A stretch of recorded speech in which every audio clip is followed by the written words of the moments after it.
A good evening and welcome to VA Memorial Stadium. Shane Combs alongside Carson Francis, and we're so thankful that you've been with us all day long.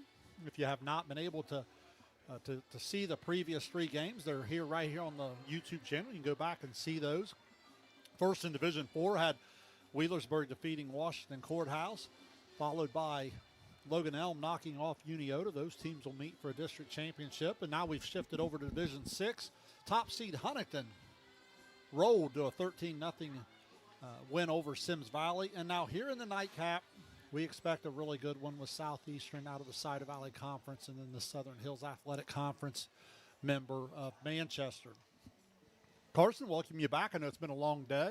Appreciate the effort. But the baseball overall has been good. That last game got away when some unfortunate pitching situations happened. But for the most part, competitive baseball, which is what you expect here at the district level. Yeah, absolutely. And, you get those games that sometimes don't pan out the way you were expecting. That last game with some unforeseen things that happened, that was the case for that game. But nonetheless, some great ball's been played all day long, and we look to close it out with another good one today. It should be an interesting matchup on both sides. We were anticipating a certain pitching matchup. We learned when we got in the lineups that Southeastern going with not their number one like we were expecting, but either way, both these teams have put together some really solid seasons. Should be a good matchup between two teams that have battled through some tough schedules in the regular season. Yeah, tough schedules the way it's said. Very, very similar teams on paper. You look at Manchester and the Shack there. They finished second at 9-3 in terms of the league mark. And then Southeastern finishing in third place at 9-5. And you're right, the pitching of Carson McWhorter has been a big reason of that. But as the year has gone on, the depth of this Southeastern lineup and the overall team has continued to grow. And I think that's what's going to get put to the test here this evening as we go. Let's start on the Manchester side. I've been intrigued by this team throughout. A lot of these guys have played a lot of varsity baseball now. They were thrown into the fire when they were young, and now as they grow a little older, they're starting to play on some bigger stages, and they're going to turn to their hard-throwing right-hander, Luke Applegate, to give them a chance to win, and it seems like every time he takes the ball, they have just that. Yeah, Applegate's been a pretty solid player, to say the least, throughout this season. In 9 games pitched, he's thrown 49 innings, a 2-2 record. He's got 103 strikeouts on the year. You don't strike out 100 batters if you are not legit. Luke Applegate has been lights out all season, a 1.71 ERA. The Greyhounds going to look for him to be lights out once more tonight as the Greyhounds look to get into the district final. And the point I wanted to ask you next, Carson, is you're looking at your numbers there, if you saw those pulled up, you said over 100 strikeouts. How many innings? In 49 full innings. Yes, that's insane. Yeah, so you start doing the math. I guess that's where I wanted to start. If you're Southeastern, the ability to have quality ABs and with 2 strikes get the ball in play and someone else, I know that's easier said than done, but make someone else make a play. Don't you think that's going to be a big factor for the Southeastern offense this season? Yeah, absolutely. Obviously, they're going to attack the Gage Cheadles, the Braden Burns, the Carson McWhorters. But kind of like what we talked about for Huntington in that previous game, sometimes it's going to come down to those guys in your lineup that maybe don't have the pop, the star power that those top 3 guys do. No question about it. And again, Huntington's already advanced. If you weren't with us earlier, we announced that the winner of this one will go on to play Huntington Tuesday, and that's a 4 p.m. start here at the VA. And obviously a lot of the SVC fans in our area hoping for the all SVC matchup, but this Manchester team certainly, especially with Applegate on the mound, going to have something to say about that. I wanted to ask you a little bit about the Cider Valley Conference for people that weren't with us earlier. Huntington is the top seed, finishing 5th in that conference. You've highlighted the times you've reported Uniota and Zane Trace this year. Obviously, the Westfall team's extremely athletic. We've seen some other teams advance into the postseason. The SVC really makes you battle tested and has Southeastern ready for this. Yeah, no question. The SVC's been one of the most competitive leagues, if not the most competitive league in our coverage area. And you look down the line, Southeastern finishing third, and they're 14-8. The team that finished 2 spots behind them won more games than them, Huntington, with a 16-9 record. So no question how deep, how competitive the SVC's been. And like I talked about with Unioto, like I talked about with Huntington, it's going to prepare them to play a really good Manchester team on the other side of the field. Yeah, we talked about on SOSA overtime throughout the year. I think it's a fair comment to say that the SHAC conference had been hit by graduation pretty hard the last 2 years. But I think as the year goes on, they've really have proven themselves to be a nice conference. Yeah, obviously you look at what a Lynchburg's done. You know what White Oak's always going to do. All of these types of programs. So with this Manchester team, a lot of these guys have grown up through that loaded conference and still getting tested in quite a way here. That should help them in this type of stage tonight, taking on an SVC opponent. Yeah, and you look at the SHAC similar to the SOC that we had in the last game. They do the divisional format.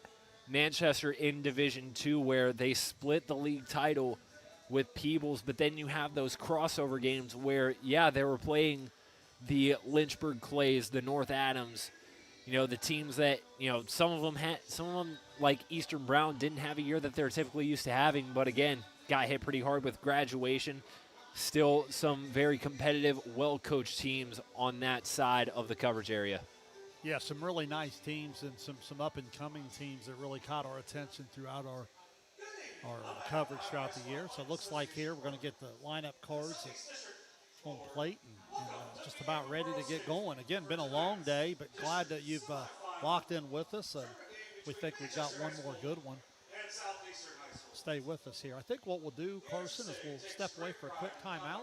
We'll come back with tonight's starting lineups and first pitch. You're watching high school tournament baseball on SOSA, presented by Ohio Health. Glo Fiber is now in Ohio.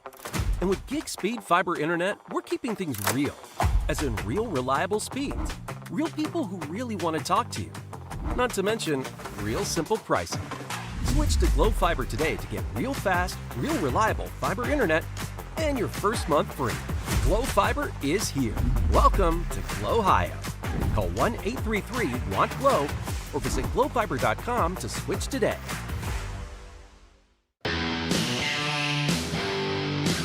Kimberly. Tons of practice. One chop away from a black belt.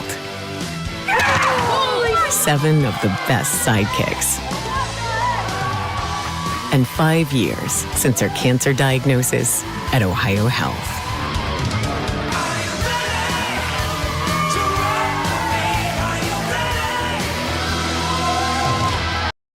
This broadcast is brought to you in part by Willie & Son Trucking. Willie & Son Trucking has been a proud supporter of local student-athletes, coaches, and athletic programs throughout its history. Be sure to look out for the SHAC Athlete of the Week, presented by Willie & Son Trucking, each week at sosaohio.com. Welcome back to VA Memorial Stadium. We'll take a look at tonight's starting lineups for game number 4. First for our visitors, the Greyhounds from Manchester. Leading off the second baseman will be Trayvon Hildebrand. The pitcher, Luke Applegate, will bat second. In the 3-hole, the center fielder, Clayton Colvin. Batting cleanup, the first baseman, Carson Inman. The shortstop, Parker Hayslip, will hit 5th. Batting 6th, the right fielder, Braylon Rickett. Batting 7th, James Hackathorn, the catcher. Batting 8th, Kenton Butt, the third baseman. And playing left field and batting 9th will be Landon Doyle.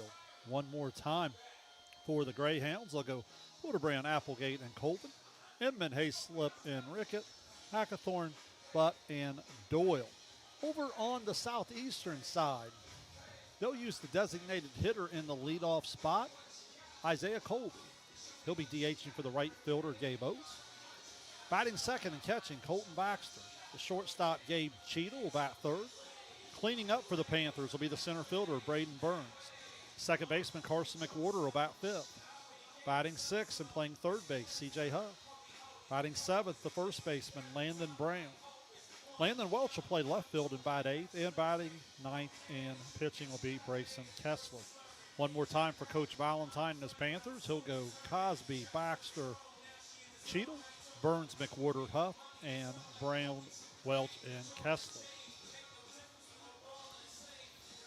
Game was scheduled as the fourth game back around 6:30. Honestly, with the 45-minute rain delay we had back in game one, Carson, we've done a pretty good job of staying on schedule, and we'll cross our fingers that we have a few more hours of some sunshine here and a clear night to get some baseball in. Yeah, given that the rain delay earlier in that first game set us an hour back, the fact that we're starting this last game only about 30 minutes after the expected start time means we've done a pretty good job getting through the end of that first game, those two middle games. And now we're here, the finale of our four-gamer here on Southern Ohio Sports Authority, presented by Ohio Health. Should be an outstanding one to close us out. Getting closer and closer to first pitch as Grayson Kessler will take his final warm-up tosses here. Before he'll welcome Hildebrand, Applegate, and Colvin as the top third of the Manchester lineup. Colton Baxter fires down the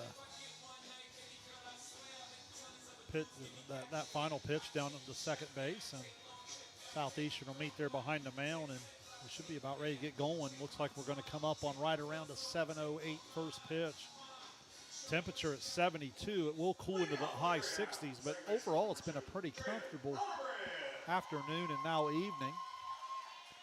No wind in some of our early games. The winds picked up a little bit in game 3 and 4 as the flag starts to pick up just a little bit, blowing out toward right center field. There's a first pitch, check swing, charging hard as Huff.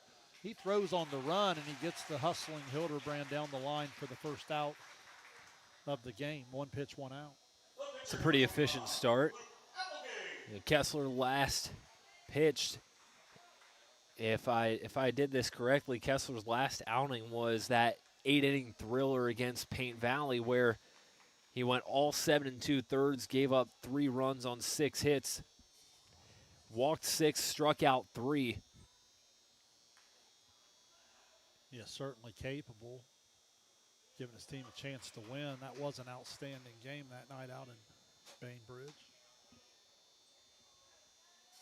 Southeastern had an offensive opportunity in the middle of that game to kind of take control of it, and Brendan Eisen had come on in relief and pitched out of a jam, and Southeastern never did really respond. That ball's hit way up in the air. Shortstop Gage Cheadle fighting it. Backpedals and looks it in for the second out, so a nice start for Kessler and the Panthers. Clayton Colvin, center fielder. He'll swing it from the left side. He'll bat with 2 outs here in the top half of the first inning. First pitch swinging all over that one, but out in front of it. Hits it on down to the Manchester bullpen. Long get-ahead strike there for Kessler. Colvin, 28 hits on the season. He leads the team in that category, 33 runs batted in. I thought that pitch hit him, but I think it went behind him. I couldn't tell. Nonetheless, it didn't get him, so 1-1.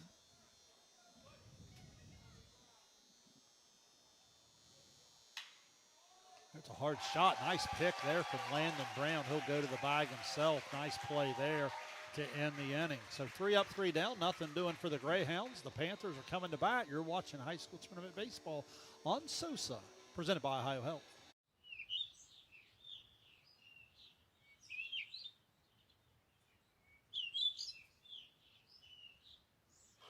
Swinging a line into left field. Paints will walk it off.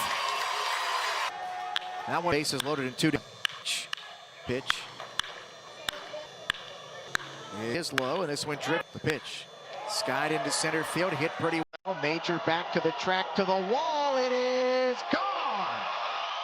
At Chillicothe Comfort Heating and Air, your comfort is our priority year-round. Whether it's blazing hot or freezing cold, we've got your back with fast, reliable service you can trust. Locally owned, honest, and done right the first time. We have financing options available for every budget, as well as 60 months 0% interest. Call us today and feel the difference that comfort makes.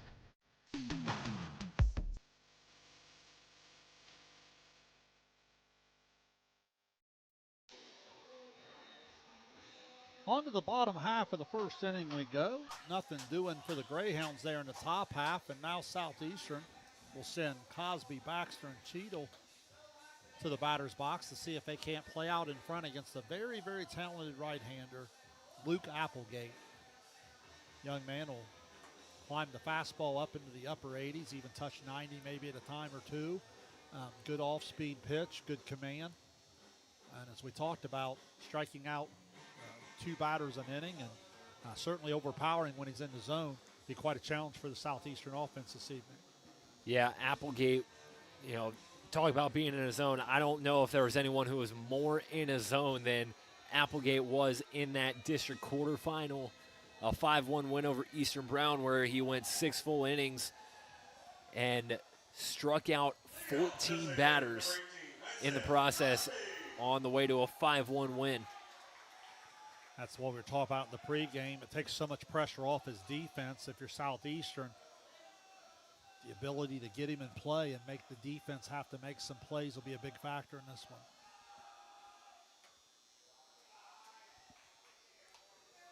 Ball misses off the outer half of the plate. Applegate will work from the stretch pretty much exclusively. There's a pitch that it actually missed the outside corner, so 2-0. Cosby in the win over Belpre on Tuesday, 3 for 4 with an RBI.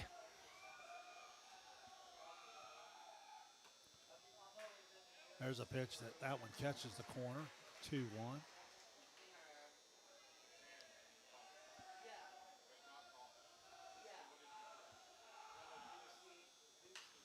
There's a swing and a foul off the first base side. As I said, most of the time I've watched Applegate throughout the year, he'll work in the mid to upper 80s. When he really rears back and gets one, he might be an 89, 90. There's a fastball that climbs the ladder for the strikeout. So again, just like what we're talking about, he gets you to 2 strikes. Becomes a real hard thing to get him in play as he starts the game with a strikeout.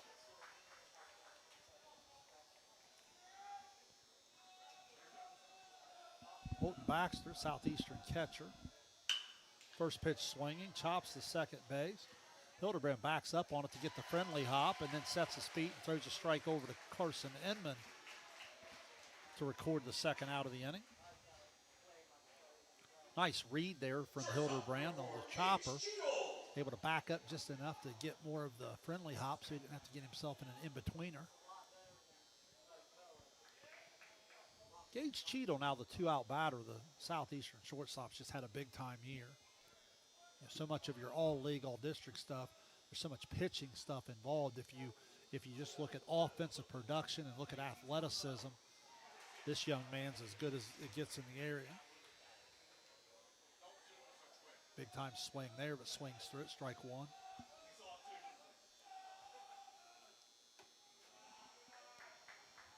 Ball climbs the ladder and misses above the zone. It's the other thing that's so hard to do with a guy that throws this hard is you got to be able to leave the ball alone at or above the hands because you're never going to get on top of it. You're going to swing through it or you're going to hit it straight up in the air. That ball got away a little bit. 2-1. Even with 2 outs, if you're Southeastern, love to get the speed and athleticism of Cheadle aboard.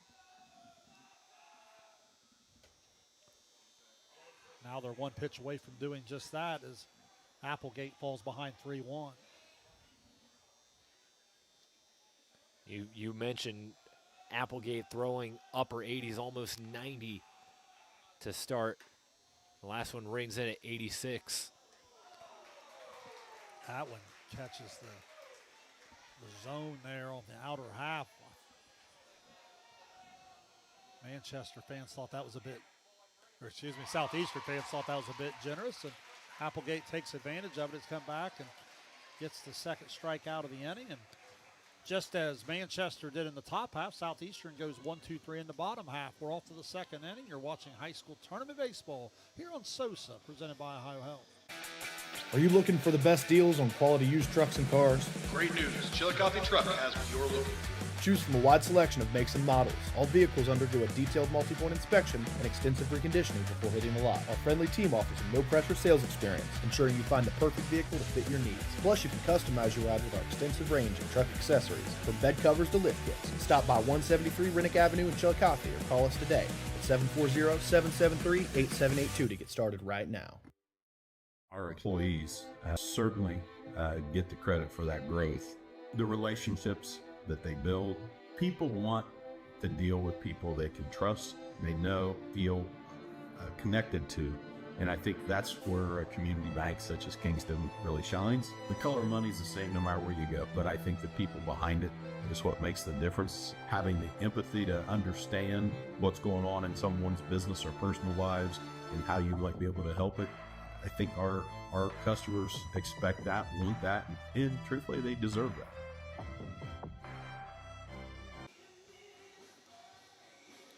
Off to the second inning we go. Scoreless game. Shane Combs, Carson Francis. So glad you're with us here at Division 6. Already had top-seeded Huntington advance. Now Southeastern and Manchester trying to join them. Down there at Athens, Eastern with a big win over Paint Valley earlier today. And Carson, you said we had an update on the Waterford-Peebles game as well? Yeah, bottom of the fourth inning, Waterford ahead of Peebles 3-0. Eastern Megs awaits the winner of that matchup Tuesday night in Athens. We talked about Peebles sharing the Shack 2 title with Manchester. Both of those teams in action right now.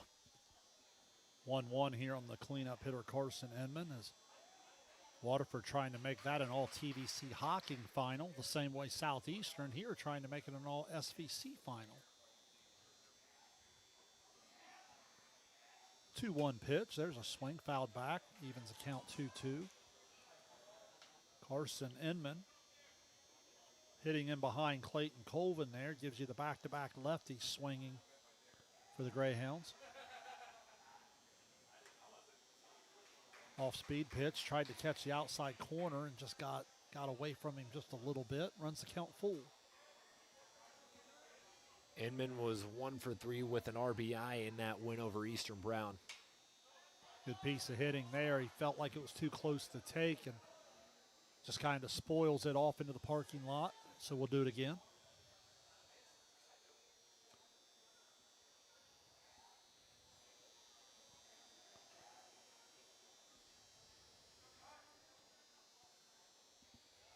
Kessler waiting on Baxter there now to get the equipment set correctly. I think they're ready to go now. He has his pitch, and here's a 3-2 pitch once again. That ball goes to the outside and misses, and Carson Inman drops the bat, sprints down to first, leadoff base runner for the Greyhounds.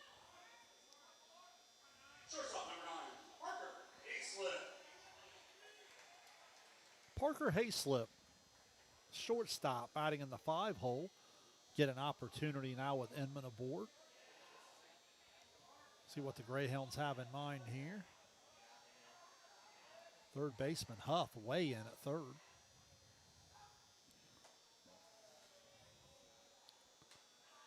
According to what I've got pulled up here, Hayslip missed the last 2 games coming into today, but he's batted just 192 on the year. He's still been an important piece of this Manchester team. Also, pretty solid basketball player, too. Yeah, no question. Very, very capable of impacting the game. High IQ. No, he hasn't had maybe the statistical year he wanted to have. There he tried to hold up and couldn't. He is a player that when he gets on base, he can make stuff happen. He's got 11 stolen bases on the season.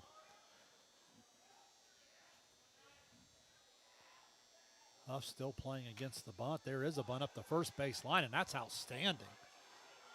And he missed the tag. That's that athleticism you're talking about. He bunts the ball exactly where you're supposed to in that situation, which is at the first baseman. First baseman was trying to let it go. I don't know if he thought at some point it might start to curve foul. It just stayed straight on line. As he picked the ball up and tried to tag, the athleticism of Hayslip was able to avoid the tag. And now Manchester in business with 2 on, nobody out. Got to bring up the right fielder, Rickett. He shows bunt.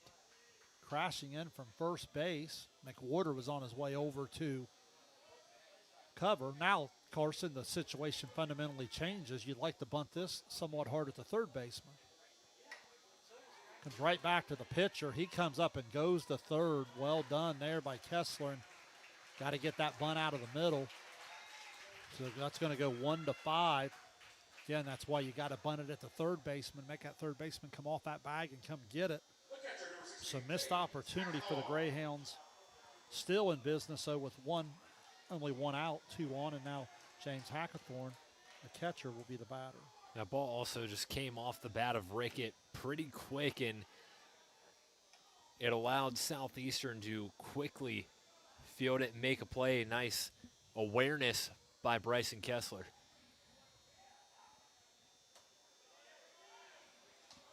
So now you got the speed of Hayslip as the lead runner out at second. Rickett is the trail runner at first. 2-0 the count. There's a strike.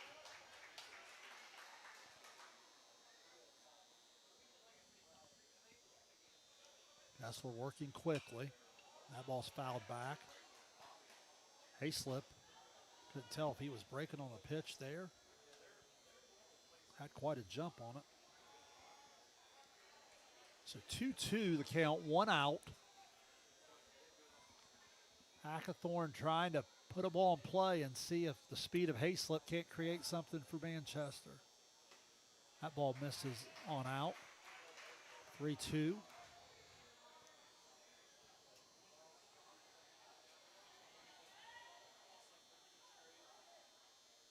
There's a swing and a hard ground ball. Nice stop there from Huff. He gets up off the one hop. Outstanding play from Brown. Never stopping from third base, and that's exactly what we're talking about. That was an outstanding play from Huff, but because of the speed of Hayslip, when he rounded third, he was able to get a read on it, Carson. He goes ahead and never breaks the stride. Comes in and scores the first run of the game. So the ability just to put the ball in play. That ground out's going to go 5-3. No RBI. It's just a 5-3, and then on the throw over to first, he's coming home. There's a swing and a miss. Kenton Butt is the 2-out batter. He's the third baseman for Manchester.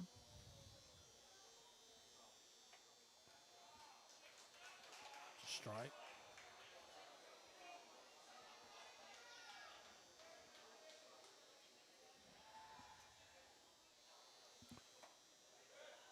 Ball just misses off the outer half.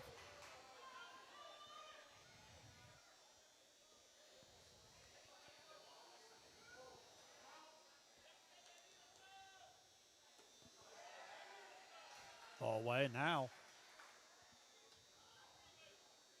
Behind 3-1. First base is open, but down here at the bottom of the order, you know you'd like to attack the zone and get some outs. Oh, now 3-2. They had the scoreboard wrong. I apologize. They had the 3-1. They changed it back to 2-2, so now the miss makes it 3-2. Had me fooled.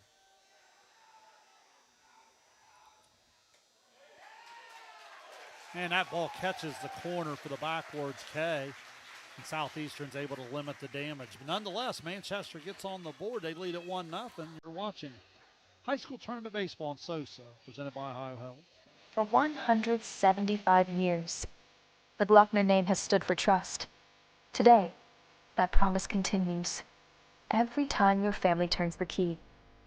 Generations have trusted us for one reason.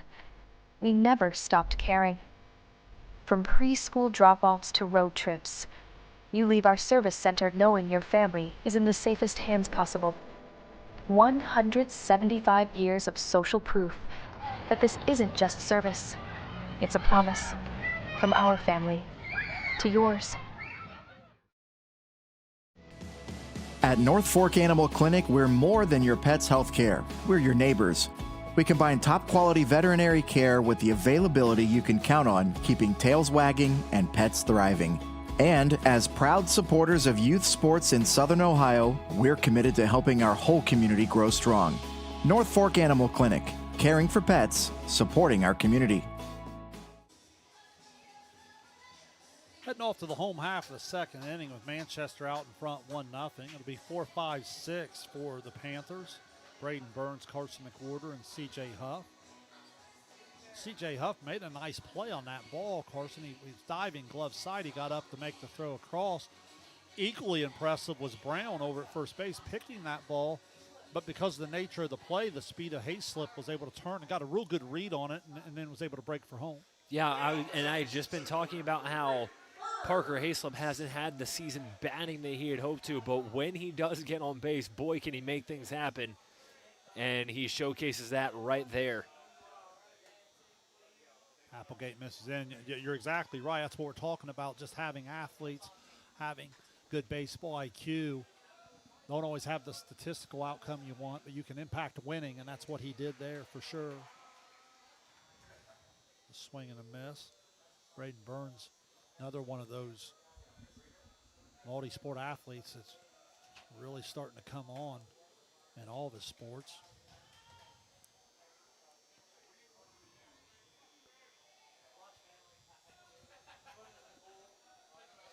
Applegate back to the plate. That one misses just high, runs the count to 3-1. I don't think Manchester agreed. They felt like the taller strike zone should go up there a little bit more. And Applegate loses him, so there's a leadoff walk. So leadoff walk in the top half of the second inning to Carson Inman led to a run, even though it wasn't Inman that scored the run. It certainly kind of started the way the inning was going to go. Now the athleticism of Burns is down there, and it's Carson McWhorter in the box. Applegate's going to check a runner. See if Southeastern looks to push the run game. Nothing doing there as McWhorter fouls it back over first base side.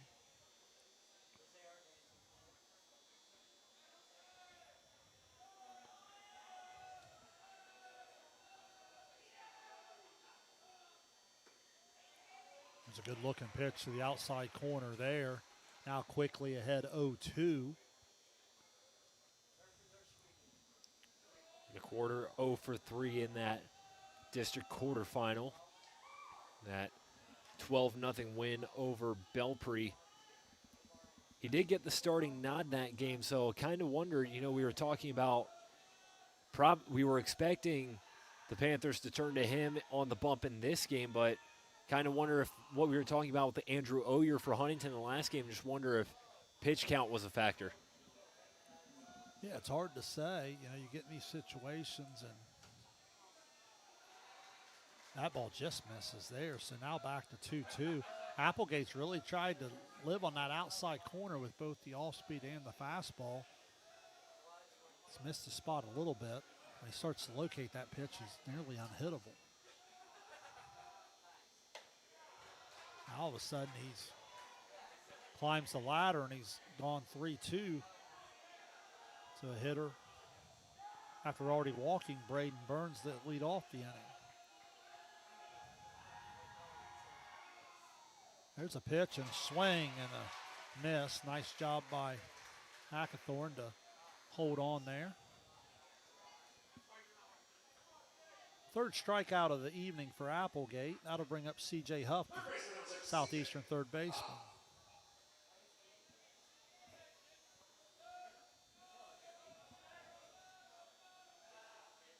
That ball gets away. That's going to move Burns up. So the wild pitch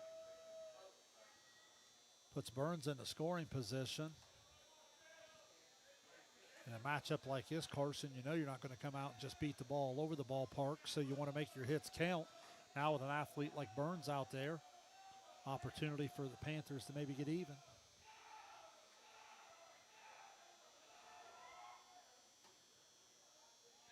There's a miss to the inside corner. And once again, Applegate kind of living behind in the count this inning.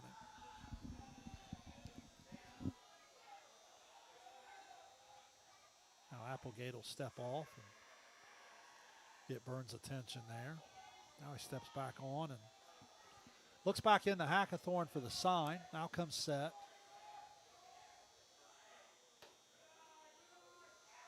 Fastball misses up and 3-0. Southeastern doing a good job of patience. Even with the 3 strikeouts to this point, they've been able to see a lot of pitches.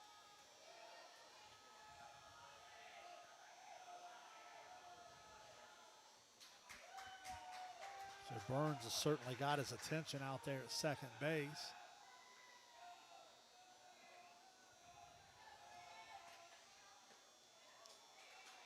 That ball misses down, so a 4-pitch walk. Second base runner of the inning. He walked Burns to start the inning after he strikes out McWhorter after going 3-2. He walks Huff, and now first and second, 1 out, Landon Brown.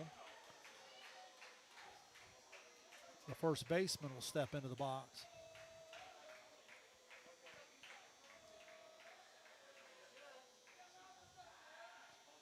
Edmond plays in front of Huff over there at first base. Not holding him on, but in front of him. Hayslip continues to work in behind Burns, and you can tell Burns certainly has Applegate's attention, which, may or may not be giving fits in terms of trying to throw strikes. That time they squares the bunt. Takes a little something off. Off-speed pitch at 72. It gives you an idea how hard this young man throws. Yeah, and I think also too is just kind of trying to show them what he's got, and he's been throwing heater after heater. Outstanding job there on the bunt. And as they come over to cover, they're going to say, did they say he held the bag?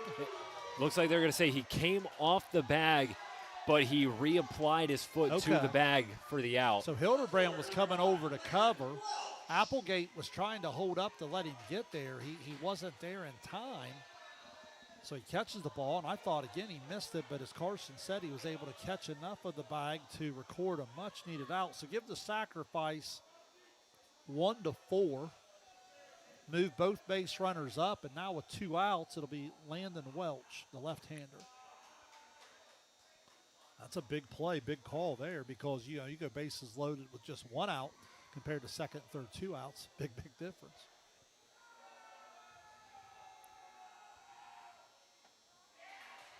There's the curveball in for a strike, and that might be something he goes to try to just get ahead in some counts. Obviously, when he's ahead, he's lights out, but he's really lived behind in the count this inning.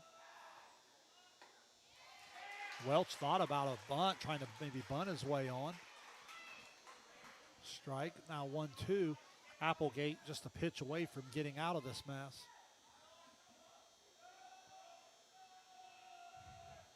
And there's a swing and a miss. So he pitches himself in trouble, pitches himself out of trouble with his 4th strikeout of the evening. Manchester still leads at 1-0 as we head off to the 3rd inning. You're watching high school tournament baseball on SOSA, presented by Ohio Health. Mark. 6 months of training. 8 miles to go. A 3-way tie for almost last place. You look good in these shorts, right? And 3 years since he and his team at Ohio Health left cancer in the dust.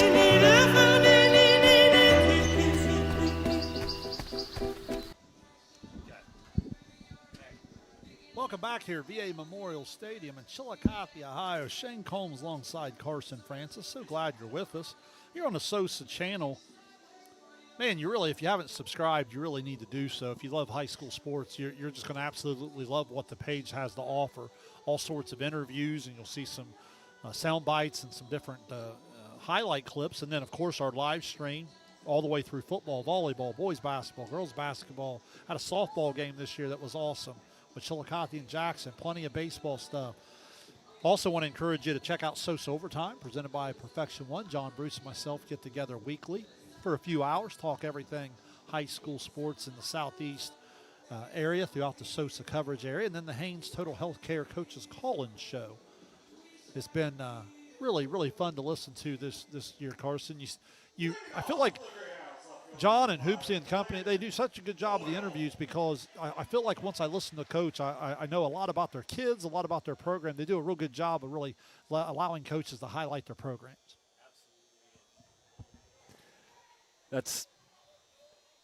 I forgot to turn off the mute button, one. But, yeah, no question about it. That's always a great way. You get to learn a lot about not only these coaches, but just the programs that these people coach at. And perfectly placed dribbler there. Landon Doyle heading out of the 9-hole. Dribbles one up the third baseline and is going to use his speed to beat it out. Another leadoff base runner. Go ahead, Carson. Finish your point there. Yeah, great speed there by Doyle to beat out the throw. But you get to learn about the programs, the history behind these programs, and the current state of these programs now. I got to, obviously, in my time at OU, got to spend some time with Chris Stewart in class, but also just getting to hear about the Eastern Eagles program that he runs down in Reidsville, and the tradition and what all he's been able to build in that program. And then to see him, we had him on the Coaches Call-In Show this year. Got to share that with an audience that he wouldn't have got to otherwise. It was certainly a great platform we've put together for these coaches to just showcase their program in ways that otherwise would have a hard time getting to. No question about it. As Traven Hildebrand's your batter here, he was trying to bunt Doyle over to second. Kessler nearly touched that ball as it was coming down, but he didn't and was able to bounce foul. So now way ahead of him, 0-2. Now the pitch, and that ball certainly couldn't have missed by much. Runs the count 1-2. Good speed with Doyle down there at first base as he led off with an infield hit. Now that ball goes to the outer half and again just misses. Hildebrand now back in the count a little bit, even at 2-2.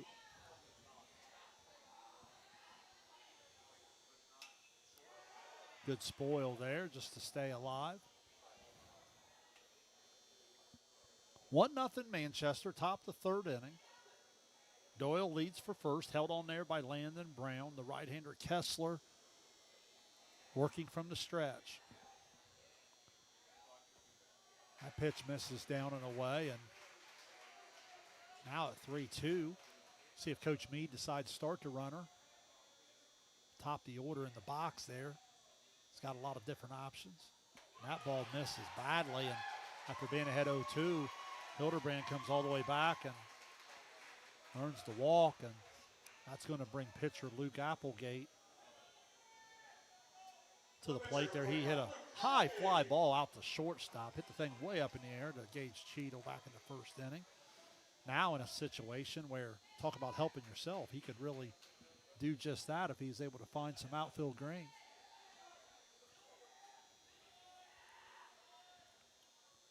Swinging all the way, lifts a high fly ball again. This one out to center field. Burns coming hard. Takes charge immediately. Shows a little bit of that athleticism there, Carson. He ended up coming a long way to get that one. Yeah, I've seen, and that's one of the things, playing in a ballpark this big, that's bigger than a lot of high school fields, is these outfielders have been having to cover a lot of ground on these fly balls. First pitch swinging. That ball's popped up in the air. Baxter gives chase, and he goes over and gets it. So talk about dodging a serious bullet to this point. Had 2 on, nobody out with Applegate and Colvin. They come up a little anxious. Both first pitch swinging, hit fly balls, and now if Manchester's going to get anything out of this, it's going to be up to Carson Inman.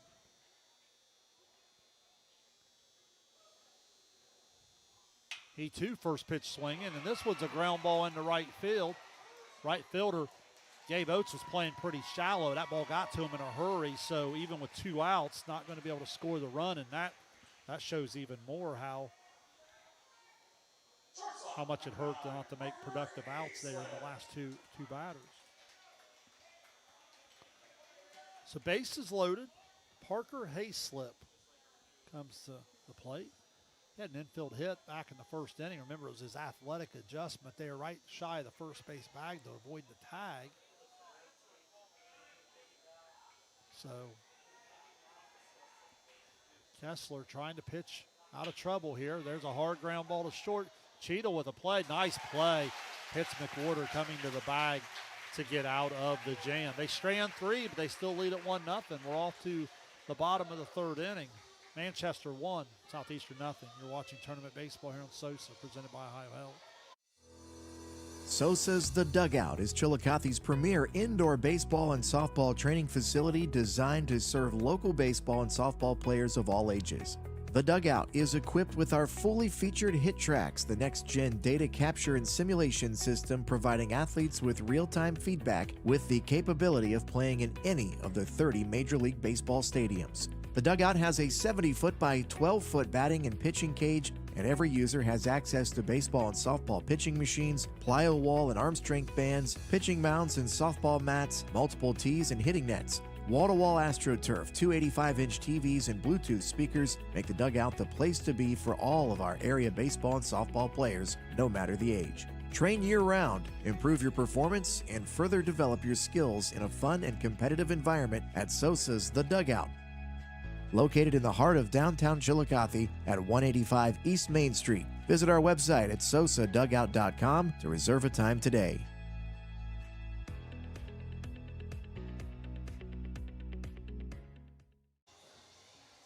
Welcome back, bottom of the 3rd inning. 9-1-2 coming to bat for the Panthers. And Carson, I'd highlighted earlier when he was up to bat how I felt that Gage Cheadle was one of the really underrated players in terms of all-around talent and athleticism in our coverage area. And boy, did he make a big-time play there with the bases loaded. If he doesn't make that play, a run comes home, maybe 2, depending on where that ball goes there in the left field. And they're still batting, but that's one of those winning plays you put a little star next to. Yeah, no doubt about it. Just seeing a lot of great defense today. Gage Cheadle, another outstanding play to get on the ground, block that ball from getting any further, and flips it to second to end the inning. So Applegate goes back to work. Ran into a little bit of command issues there in the 2nd inning, but able to pitch around it. That one gets away from him. 1-1.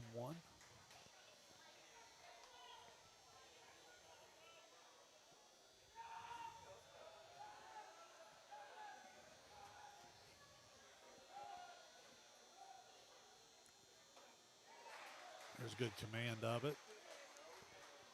Swing and a miss, and Brayson Kessler, the pitcher, hitting in this 9-hole here, trying to help himself by getting something started for the top of the order behind him. Pitch misses, now 2-2.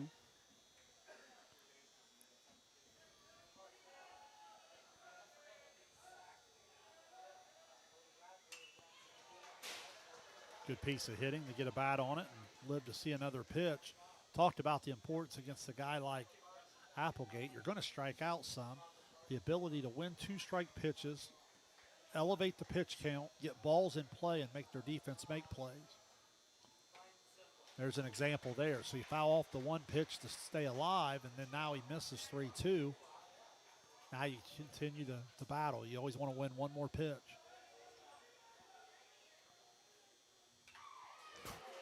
That ball fouled off, catches the umpire square, and I'm afraid it got him in the arm where he doesn't have any protection there. Coaches and trainers and other umpires immediately in. Just hope everything's okay there. The ball was fouled off the bat of Kessler, and then when it come back, you just felt like it caught him. I couldn't tell, Cart. Maybe up in the arm where, again, the padding doesn't go as much. Yeah, could he definitely hear the ball make contact with him, and with how hard Applegate's throwing, I'm sure it definitely left a good sting when it comes off the bat. I think they're going to go ahead and make a change here.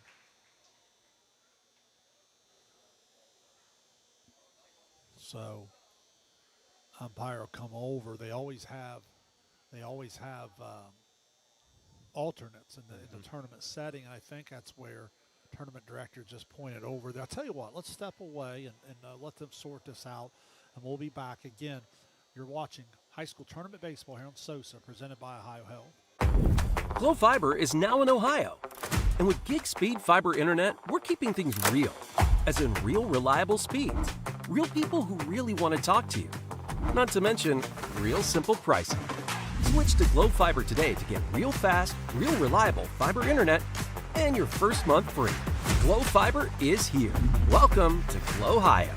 Call 1-833-WANT-GLOW or visit glowfiber.com to switch today.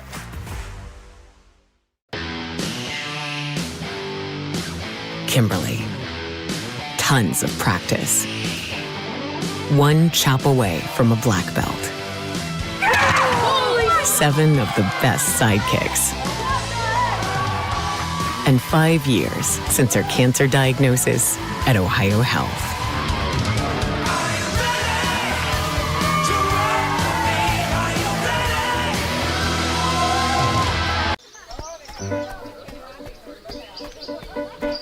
Mark. 6 months of training. 8 miles to go. A 3-way tie for almost last place. You look good in these shorts, right? And 3 years since he and his team at Ohio Health left cancer in the dust. SOSA's The Dugout is Chillicothe's premier indoor baseball and softball training facility designed to serve local baseball and softball players of all ages. The Dugout is equipped with our fully featured hit tracks, the next-gen data capture and simulation system providing athletes with real-time feedback with the capability of playing in any of the 30 Major League Baseball stadiums. The Dugout has a 70-foot by 12-foot batting and pitching cage, and every user has access to baseball and softball pitching machines, plyo wall and arm strength bands, pitching mounts and softball mats, multiple tees and hitting nets. Wall-to-wall AstroTurf, 285-inch TVs, and Bluetooth speakers make the Dugout the place to be for all of our area baseball and softball players, no matter the age. Train year-round, improve your performance, and further develop your skills in a fun and competitive environment at SOSA's The Dugout. Located in the heart of downtown Chillicothe at 185 East Main Street. Visit our website at sosadugout.com to reserve a time today.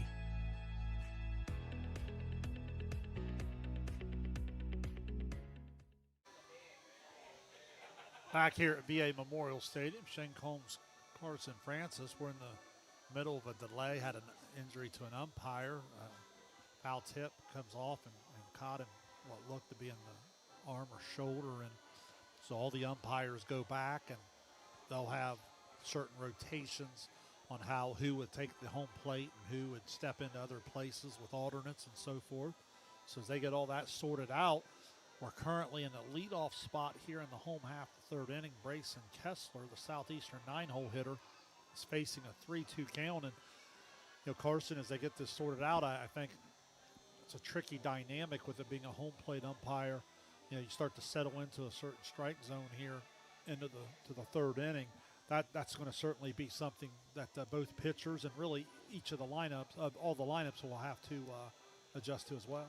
Yeah, we talked about kind of earlier in one way or another how these delays can just throw you completely off your rhythm. We saw that in the Wheelersburg-Washington Courthouse game where, the rain delay forced both teams to make a pitching change and think kind of just changed the whole dynamic of the game here.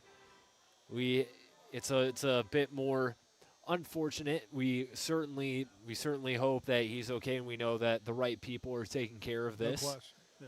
But in that same breath, this is going to throw off the rhythm of both teams, regardless of how you look at it. I mean, Luke Applegate's been lights out so far, throwing some heaters throughout this one. Got some nasty swing and misses on the off speed. Let's see if he's able to kind of reload and settle back into this game. They start the game with the 3 umpire crew here at this level, and all of them go back, and they'll have a rotation of who's going to go there. And then it's always been my knowledge they've had an alternate on site. I thought I saw the director of the tournament point over to somebody there who went back to go back with the umpires, and so we'll see how they get that figured out. Yeah, and speaking of which, do want to give a huge shout out to our tournament director Chad Jenkins for one, just putting this on here, but also just for helping everybody out with whatever's needed, whether that be in navigating the rain delay, navigating what's going on with the umpires here, just having the right people here to help out with whatever's needed. It's been a big help for us, and I'm sure everybody who works here at the VA, everybody who's going to be out here will appreciate what Chad has been able to do and what he's going to be able to do for us throughout this week of tournament baseball. Yeah, he really does a great job, and you're right about that. There's so many things behind the scenes that make things go off a lot better than the alternative in terms of when you just have some of the necessary resources and so forth. So right now the delay is starting to push up around 10 to 12 minutes. Applegate just trying to stay loose out there. While we have a stoppage, do want to remind everyone that VA Memorial Stadium is the home of the Chillicothe Paints, and Prospect League opening day is Tuesday, and the Paints will be on the road the first 2 days of the season. The home opener for the Paints will be right here at VA Memorial Stadium, May 28th, this coming Thursday, as the Paints take on the Kokomo Creek Chubs. It's opening night. It's Thirsty Thursday, and there's a fireworks extravaganza brought to you by 100.9 Hank FM. So a lot to look forward to here at the ballpark Thursday night. New paint season, home opener. Should be an exciting week of baseball all throughout here in Chillicothe. Yeah, no question about it. It's been a staple of the community now for, going all the way back into, it seems like I was in high school or just out into college and so forth. And it's always been just a fun time. If you haven't been out, you owe it to yourself to come out a little bit and take it in. And great atmosphere, very, very good for the family. There's always something going on for all age groups. I think we're about ready to get set here. They got their rotation. I believe one guy will rotate in behind the plate, and then they'll get an alternate out into the field there, I believe is what had taken place. So Applegate will get some warm-up tosses. What's unique about this is when we return to action, scoreboard has it as a 3-2 count. That's going to be a pretty big pitch to get things started. Yeah, it's not often it's gonna feel like a new at-bat that's, could end up just being one pitch decides it. All right, so here we go. We're in the home half of the third inning. That pitch comes right there and catches the knees on the outside corner, and that'll go down as a backwards K. Give Applegate a lot of credit after the delay to attack the zone when he had to have it, and he gets the strikeout. That'll turn the order back over to the top for the Panthers. Isaiah Cosby will be the one-out batter. The leadoff hitter struck out back in the first inning. Time he fouls the ball at the plate. Applegate able to get ahead. That was the fifth strikeout now for Applegate. As Carson said for us earlier, he averages about 2 per inning pitched. There's a nasty off-speed pitch. If he locates that pitch, I don't know what you do with him. Board had that at 73 miles per hour, so you're gearing up for about an 86, 87 mile per hour fastball, and then he drops that on you. Oh, my goodness. And there, they said no foul. The hitter gives himself up and walks on back. Good hustle by Hackathorn. He's ready to apply the tag. The hitter never left the box. So strikeout number 6. Colton Baxter, the catcher, will hit with 2 outs. He hit a chopper to Hildebrand out of second base earlier for the 4-3 put out. That ball misses up and in.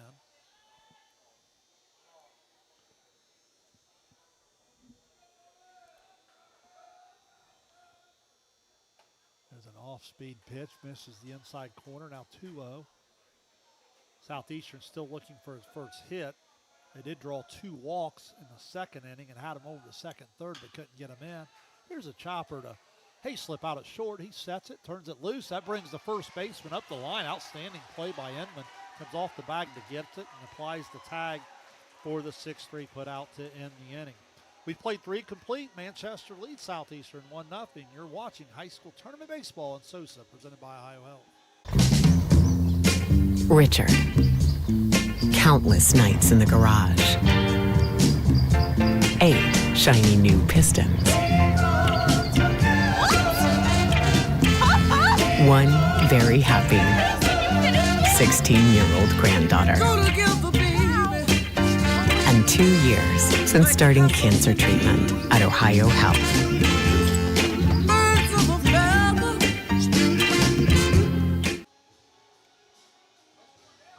Welcome back as we head off to the 4th inning.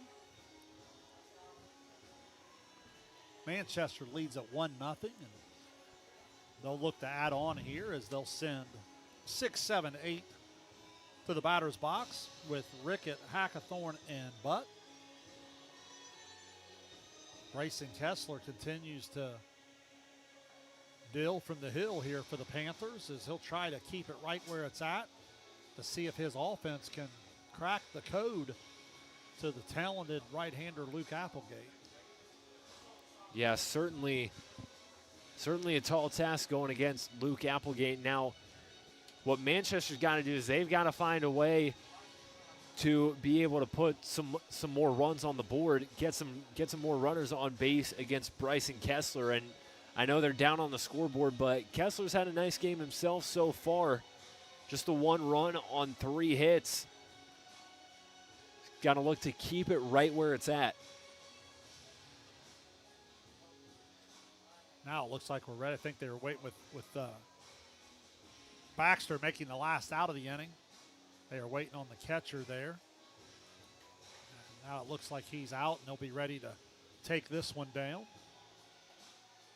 Baxter fires a strike on down there, and Southeastern will toss it around. And when Kessler gets it back, we'll be ready to go here in the 4th inning.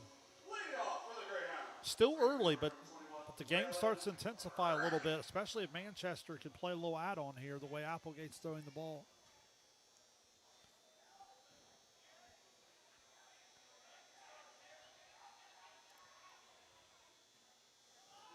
Ball misses up and in.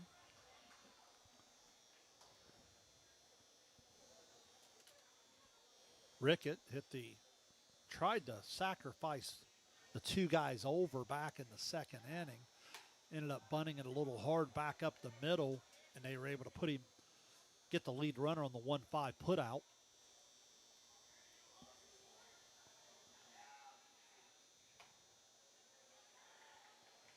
That ball misses on the outer half, and now all of a sudden 3-0.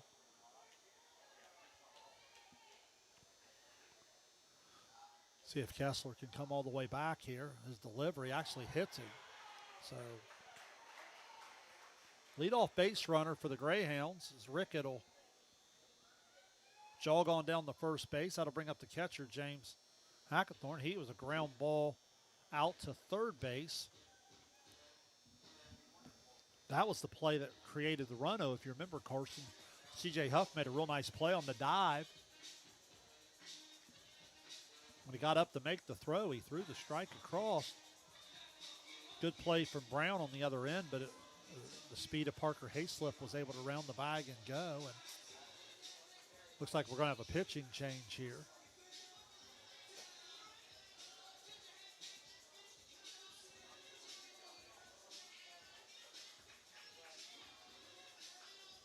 So we'll get the defensive alignment set for you here. see if we can figure out where Kessler goes. Now pitching for Southeastern, number 8, Carson McWhorter. So now we get McWhorter into the game, and this will give us the matchup that we anticipated coming in, with McWhorter on the one side and Applegate on the other. Yeah, this is, you know, maybe not ideal for Southeastern to have to burn him at this stage, but, you know, obviously never a bad idea to have him to turn to if needed. And for Coach Brad Valentine, that's the route that he elects to go here, as he'll look to, like I said, keep this deficit right where it's at. As I mentioned earlier, he pitched the first 4 innings in their win over Belpre on Tuesday. Allowed just 1 hit and struck out 11. Yeah, when he's on, he's as good as anyone around. He's obviously had incredible tournament run a year ago, good regular season this year, and now as he comes into this spot, I don't know if Coach had a particular line that he was going to go up to before he went to him, but you certainly agree getting him as early as possible here. You couldn't let this lead go any further with the likes of Applegate on the mound. You knew it was going to be a low-scoring game, or at least that's kind of what you anticipated. So Hackathorn will step in to be the first batter McWhorter faces. He inherits the runner Rickett at first base, who is hit by the pitch. Let's see if Manchester might try to bunt a guy over here. And there's a throw over to first base, and Southeastern is absolutely convinced that they got him. It was almost a shock from Landon Brown, and Coach Valentine wanted an explanation, didn't get much of one, and he's trying to calm down some other coaches. So now the runner's going to throw down. Baxter throws an absolute strike, and he got him. Talk about starring the defensive efforts. How about Colton Baxter killing a rally right there? Throws a strike right on the back. Yeah, just an absolute bullet from the plate down to second. And just like that leadoff runner wiped away. Certainly aggressive play, trying to get into scoring position. Now to allow McWhorter to settle into a little cleaner situation.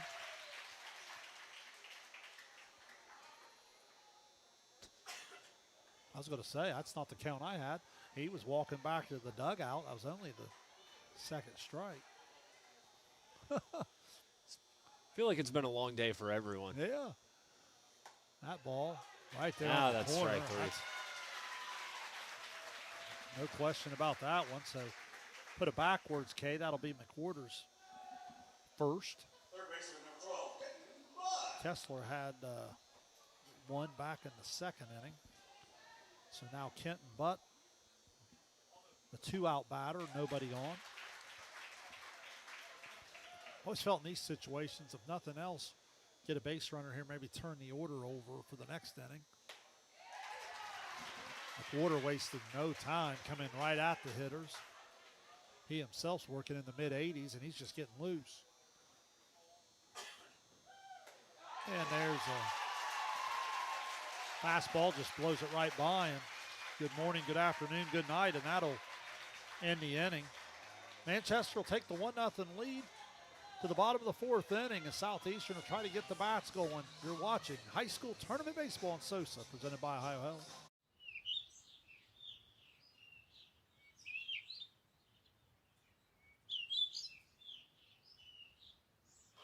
Swinging a liner to left field. Pates will walk it off.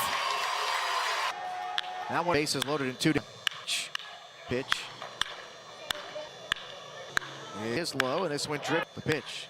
Skied into center field, hit pretty well. Made through back to the track, to the wall. It is gone. At Chillicothe Comfort Heating and Air, your comfort is our priority year-round. Whether it's blazing hot or freezing cold, we've got your back with fast, reliable service you can trust. Locally owned, honest, and done right the first time. We have financing options available for every budget as well as 60 months 0% interest. Call us today and feel the difference that comfort makes.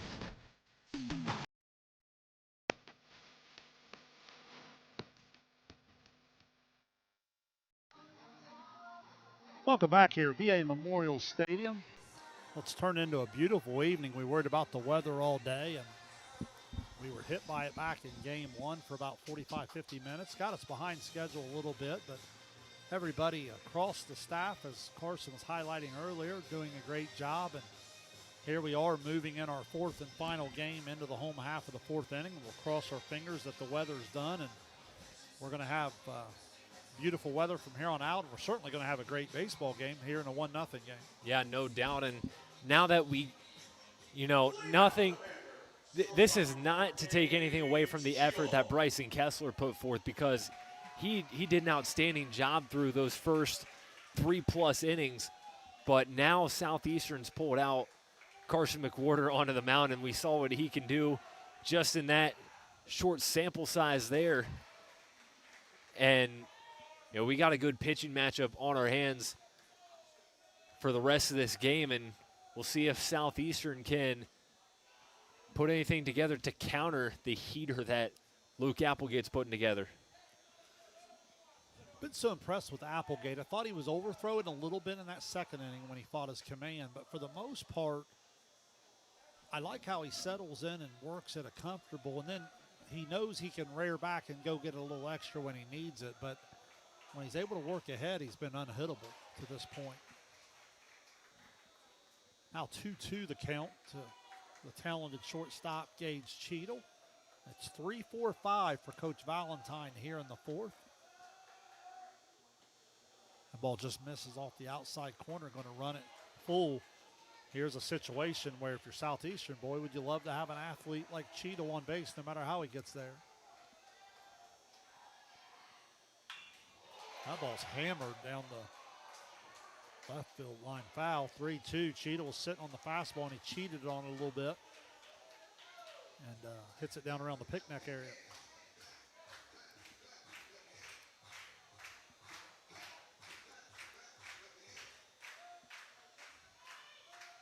Big spot here with Cheadle in the box. Applegate comes plateward. He tries the off speed and overthrows it and misses up. And good at bat for Gage Cheadle.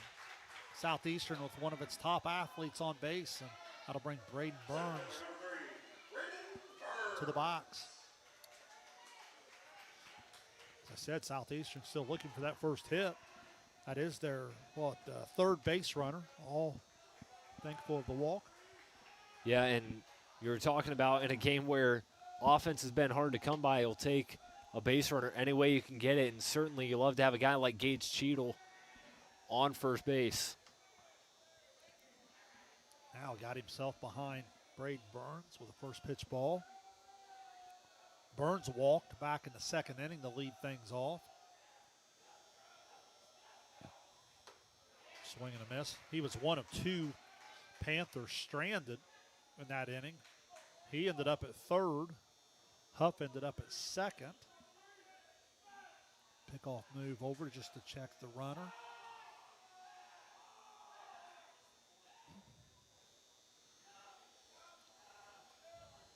Opportunity to run there with the athleticism of Cheadle if Coach Valentine wants to, but again, base runners so hard to come by, you hate to make outs on the bases as well. Applegate doing a good job of checking the runner there. Now he did show bunt, but I'm not so sure he wasn't just taking the pitch. Now 3-0. Oh, 2-1. So they had that was the question Coach Valentine was asking down the line there. So now they're back to 3-0. I don't know what the count is. I think Coach is asking the same thing. They think we come to a mutual agreement of 3-1. All right. Nonetheless, that's ball 4. We know that.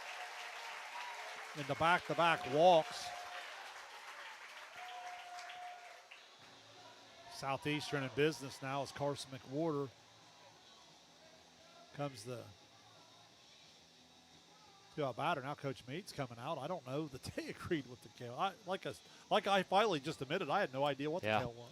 I think Coach Mead's just coming out to get an explanation as to what happened with the count there and just kind of clear some things up. I think could all use a little bit of that. Well, and honestly, this might just be some gamesmanship where he's just going to slow the momentum of the inning down a little bit.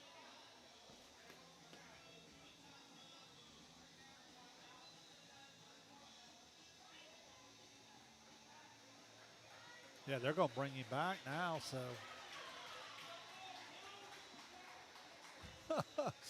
All right, so for now, Burns did not walk. Cheetah will return to first base. Burns will return to the batter's box. And I'm not even going to guess the count other than I think there's 3 balls.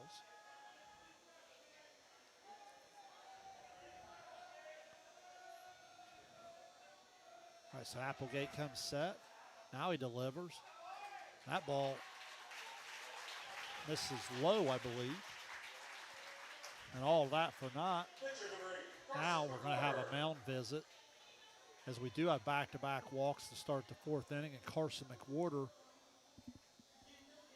will be the batter, but not before Coach Mead takes a walk out to talk to his right-hander, who will actually bring the entire infield together. And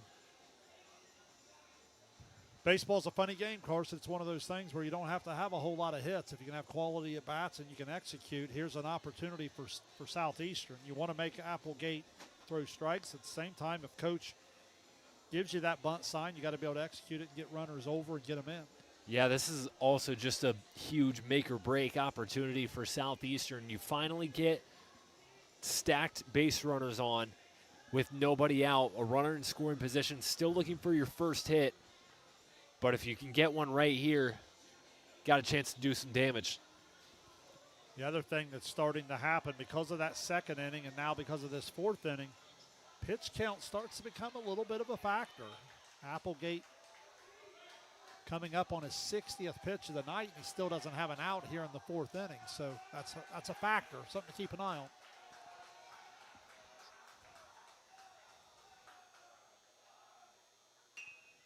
Squares the bunt. Tried to go up the first base line with it. Inman was charging in. The ball had a little bit of height to it. And Inman thought for a second he might have a chance to get it in the air, but it falls foul. As hard as he throws, bunting's not the easiest thing to do, but you can get that bat out in front and just try to catch it. You've got really good speed out on the bases. Here's another bunt try. He offers at it. Strike 2, so tough opportunity. Let's see if Coach keeps it on here, if he lets him swing away.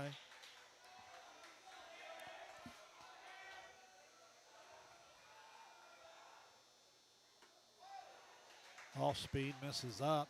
Seems to be overthrowing the off-speed pitch just a little bit.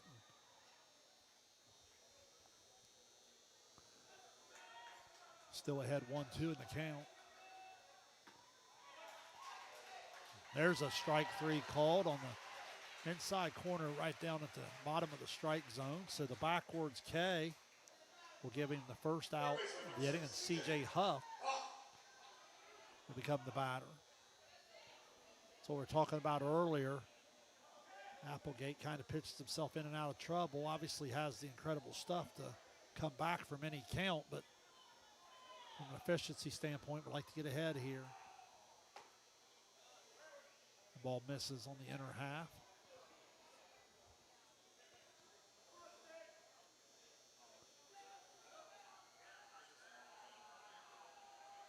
Cheadle leads from second, Burns from first. Here's the 1-0 pitch. Huff swings through it to even the count 1-1.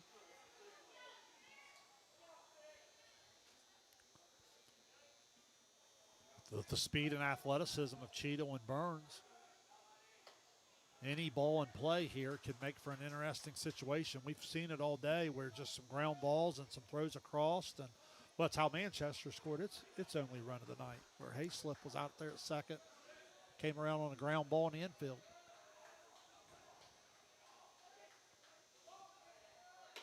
There he goes to third base, throw down. They've got him if they don't miss the tag. Yeah, that ball beat him there by a bunch. The double steal, just trying to make something happen. Outstanding throw, James Hackathorn. So Cheadle goes down, caught stealing, 2-5.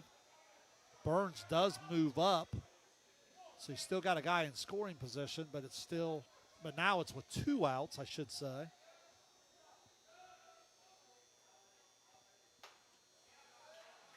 That ball misses inside, and that's going to be the 3rd walk of the inning. So first and second. Burns is your base runner at second. Huff now at first. It's going to bring Landon Brown up. Brown was successful in sacrificing back in the second inning. Went 1-4 on the bunt. This time with 2 outs. Needs to see if he can come up with a swing for his team. There's a swing and a miss. Essentially, Southeastern's right back to where it was before the steal attempt. Just now with 2 outs. Yeah. 1-1. I can't stress the importance of Southeastern continuing to compete in these at-bats as the pitch count starts to climb. Now it's 2-1. Applegate going to be up over 70 pitches here in this inning now. And again, we're just 2 outs deep in the 4th inning. 125 is the max.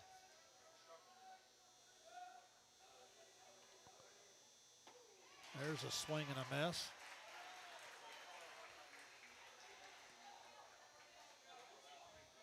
Count evens 2-2, 2 outs. Runners at first and second. Kind of like to get a decision pitch here if you're Manchester, as you don't start the base runners. And he gets that with a swing and a miss. Nice job, Luke Applegate.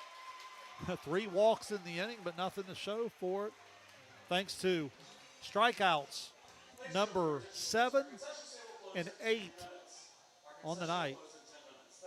We'll head off to the 5th inning. Manchester leads at 1-0. You're watching high school tournament baseball on SOSA, presented by Ohio Health. Are you looking for the best deals on quality used trucks and cars? Great news. Chillicothe Truck has what you're looking for. Choose from a wide selection of makes and models. All vehicles undergo a detailed multi-point inspection and extensive reconditioning before hitting the lot. Our friendly team offers a no-pressure sales experience, ensuring you find the perfect vehicle to fit your needs. Plus, you can customize your ride with our extensive range of truck accessories, from bed covers to lift kits. Stop by 173 Rennick Avenue in Chillicothe or call us today at 740-773-8782 to get started right now. Our employees certainly get the credit for that growth. The relationships that they build, people want to deal with people they can trust, they know, feel connected to. And I think that's where a community bank such as Kingston really shines. The color of money is the same no matter where you go, but I think the people behind it is what makes the difference. Having the empathy to understand what's going on in someone's business or personal lives and how you might be able to help it. I think our customers expect that, want that, and truthfully, they deserve that.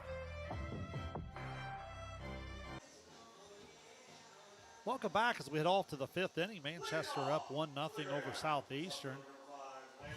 Bottom of the 4th inning had 3 walks, 2 strikeouts, and a caught stealing, and another 0 put up by Luke Applegate as Southeastern still without a hit. So far, Manchester making that 1 run stand up. Landon Doyle's the leadoff hitter. He singled to lead off the 3rd inning. Now leading off here in the 5th inning. That at-bat was against Kessler at the time. Now McWhorter, who had come on last inning. Nasty off-speed pitch there.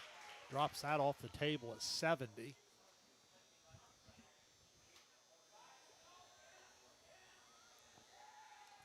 Here's the 1-2 pitch.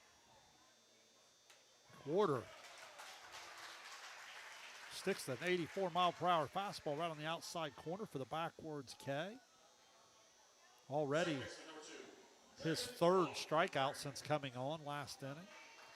And he'll face the top of the order for the first time.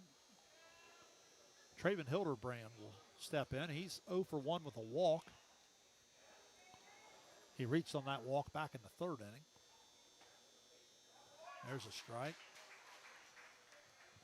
McWhorter's really come in firing away at the strike zone. He's really been filling the zone up. Very efficient. Really dominant.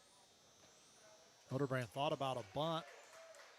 Backed off. They appealed down to first base. He says no. He brought the bat back.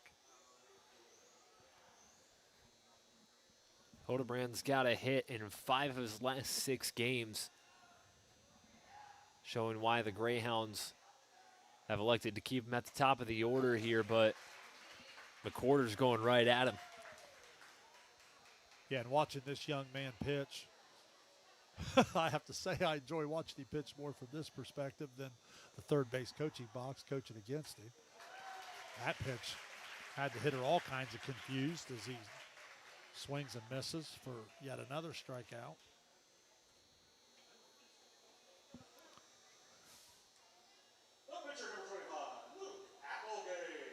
Again, McWhorter continuing the deal, trying to keep his team, after coming on here in the last inning, trying to keep his team down just 1-0 to see if his offense can eventually get to Luke Applegate. There's a swing and a drive deep center field. That ball's hit well. That ball's got some carry. It's going to beat Burns. Going to go all the way to the wall. Going to miss the cut. Comes up throwing all the way into third, and that's going to be a 2-out triple for Luke Applegate, trying to help himself here. Carson, we've seen it all day long. A couple different teams and pivotal times of the game with a little 2-out bingo. Boy, would they like to see Clayton Colvin come up with one here to see if he can get Applegate in. Yeah, just seeing the way teams have been able to attack and produce with 2 outs has been key to a lot of team success today, and Manchester looking to continue that trend. Applegate helping his own cause with a triple.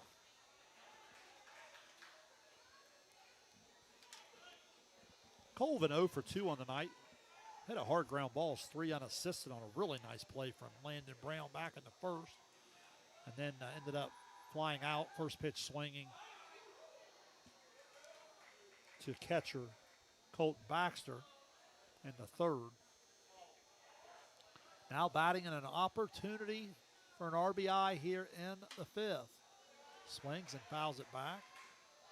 A lot of pressure on Baxter too. Hard throwing McWhorter with the sharp breaking ball. Got to have everything in front here. Don't want to give away a cheapie in terms of a pass ball or wild pitch.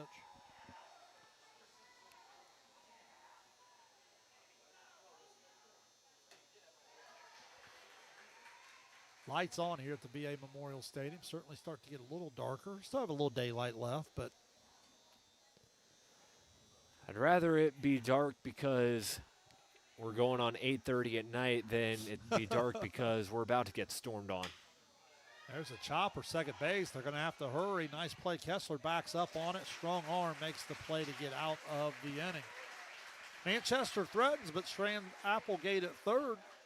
We head to the home half of the 5th. Southeastern still looking to get on the board. They trail at 1-0. You're watching high school tournament baseball on SOSA, presented by Ohio Health. Since 1853, Tomlinson Insurance has been protecting families, farms, and businesses in our community. As an independent agency, we offer personalized coverage for your auto, home, farm, and business, plus health and life insurance too. And we proudly partner with Erie Insurance to give you peace of mind with reliable coverage at competitive rates. Tomlinson Insurance. Let our history be your future. Call us today at 740-773-4181 or visit us at tomlinsonins.com. Welcome back here as we go to the home half of the 5th inning at VA Memorial Stadium. Game number 4 here on the day. If you're just joining us, encourage you to go back and watch some of those games. We've had some good ones today. Wheelersburg and Washington Courthouse were tied at 3 all the way to the 6th inning before Wheelersburg broke that one open and won it. Second game was a well-pitched game. Uniota's bunt coverage, I thought, let them down a couple times, Carson, in that one inning. Logan Elm able to come out on top of that one, and they advance on. So it'll be Logan Elm and Wheelersburg in the final of that Division 4. Then we moved over to Division 6. Top-seeded Huntington took advantage of early exit from the very talented Tanner Korn. And, man, they just opened that game up in a hurry. That got away, and they were able to be efficient enough to win it in 5, where Andrew Oyer pitched all the way through but stayed under that 75 pitch count. That's going to impact the finals of this bracket. And then here we are in the nightcap. It might be our best game yet. We're sitting here 1-0 as we go, and we've had some outstanding pitching. Luke Applegate on the Manchester side, even though he's had some control issues here and there, still hasn't allowed a hit. He has walked, 5 batters. But when you strike out 8, you're able to pitch around that a little bit. Then Kessler started for Southeastern, gave up the 1 run. McWhorter has been lights out since he's come in. Pitched himself around that 2-out triple from Applegate last inning. We've also got a final down in Athens. It's Waterford with a 7-1 victory over Peebles. So an all-TBC Hocking district final down in Athens between Waterford and Eastern Megs. 8-9-1 here will be Welch, Kessler, and back up to Cosby.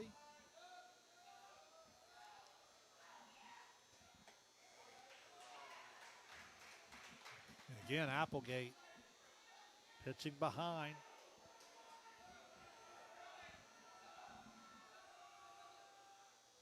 That ball gets away from him, and it's going to be 3-0. And as I said earlier, even though he's been unhittable, the pitch count's going to start to climb, and that could really impact this game as you get into the 6th and 7th inning. He misses up and away, and 4-pitch walk here to Landon Welch. Second baseman, number 7, Bryce Kessler. 6th free pass of the evening Applegate has given Southeastern as Kessler will step in. And you'd imagine this is a sacrifice situation, but at the same time, you want to make sure you're bunting strikes. Yeah, on the topic of walks, because Southeastern's been able to draw quite a few of them here as of late, I think that's one thing that Applegate has kind of struggled with recently. He's allowed 5 or more walks in each of his last 4 starts, including 6 batters in that Eastern Brown game. That one is the 6th straight pitch out of the zone to start the inning, and it gets away. So now move Welch up to second. And again, the decision for Coach Valentine, you like the idea of trying to bunt him over to third, but I almost think you've got to make him throw a strike first. I don't think that's a bad idea, especially, again, when base runners have come at a premium this game. Misses once again, now 3-0. And, you know, down here at this part of the order, what you're trying to accomplish, I'm not so sure you don't see 2 strikes here. There he gets 1. And I think the idea with, maybe make him throw, maybe take 2 is just say, let's see if you can do that. Throw me a strike 2 times in a row. And he does that. But again, what you're doing there, and there's no wrong decision there if he wants to swing away, bunt, whatever he wants to do. But what it actually does is it makes him throw 3 in a row. See if Applegate can answer the bell here.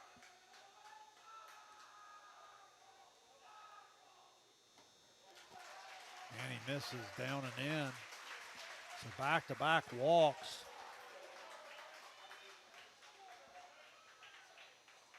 And I have another mound visit here. Just try to slow down the right-hander. Unofficially got him up to 83 pitches now. Still hasn't recorded an out here in the 5th inning. But we saw the same sequence in the last inning where Applegate allowed 2 base runners to start off the inning. Southeastern had first and second with nobody out. And the caught stealing helped, yeah, but Manchester got out of the inning scot-free. Obviously, you can never bank on the same thing happening twice in a row, but all that to say, there's no reason to panic for Applegate and the Greyhounds. The other difference here, Carson, is where you're at in the order. Going to go back to the top of the order.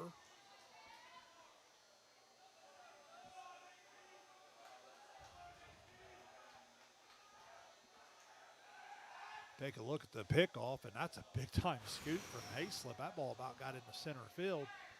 Now, Colvin was moving in to back it up, but that was a dangerous play there.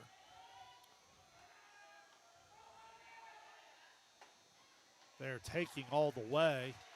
They get to strike one. So now let's see what coach decides to do. If you're going to bunt, you'd like to bunt it up the third base line. Swinging all the way. That ball's lifted into right field. That ball has a chance to catch the line and just goes foul. You can hear the collective sigh from the Southeastern crowd that made the short trip over there, just hungry for something to go their way on offense. Well, in desperate need of a strikeout here. If you're Southeastern, you're at least wanting to make a productive out. First base occupied, so the catcher's just got to keep the ball in front. Here's a ground ball to third. Nice play there. He steps on the bag, throws across, and again on the tag, brought him back. Edmond felt like he applied the tag, but he said he missed him. So, fielder's choice there is Kenton Butt. Will record the 5 unassisted, and it'll basically set up the same exact situation, although that double play would have been huge to erase another base runner and give the second out. So now Southeastern was by far one of their best chances because of who they have at the plate with Baxter, Cheadle, and Burns coming up here. 1 out situation with 2 on. Aggressive swing here.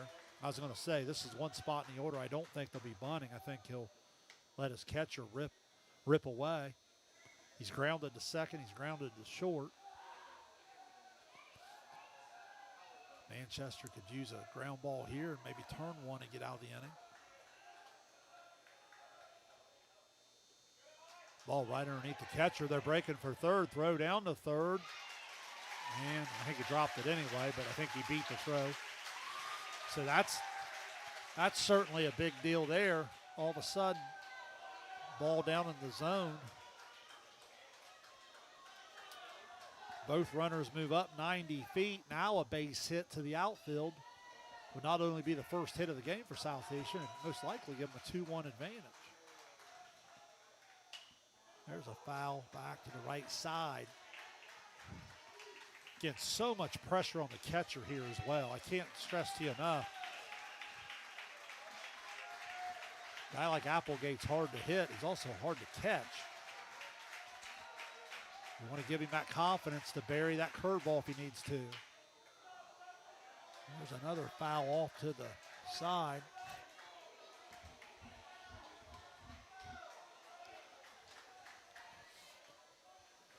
Head to count 1-2. Decision time here for Applegate and Hackathorn to see if they want to climb the ladder with the hard stuff or go to the off speed. They get the swing and miss for the second out of the inning. Big time pitch when he's needed. He's come up with it every time to this point. See, strikeout number 9 is what I have it in the book for. And that's going to make Gage Cheadle the 2-out batter. So still a great opportunity for Southeastern. Not a whole lot of people you'd rather have up in this situation. There's a ground ball over to shortstop. He picks it out. He'll never get the speed of Cheadle, and he's going to beat it out, and that's going to tie the game. So the infield hit, Gage Cheadle. Hayslip did all he could do. The speed of Cheadle was never going to make that possible, and that's an infield hit and an RBI. Ties the game at 1, and just like that, with Burns coming to the plate, Southeastern going to now try to put themselves out in front. You got to be aware of any first and third situation. Got to know how you're going to handle that if Cheadle takes off on you and tries to put some pressure on you. Burns has walked twice. Once back in the second, once in the fourth.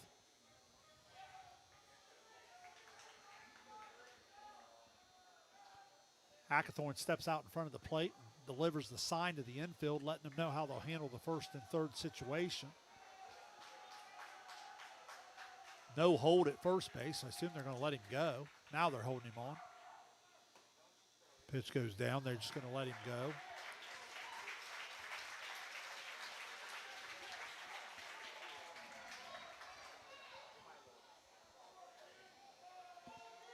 One 0 count.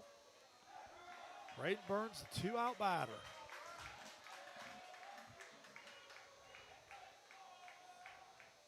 It's a swing and a miss. Evens the count 1-1.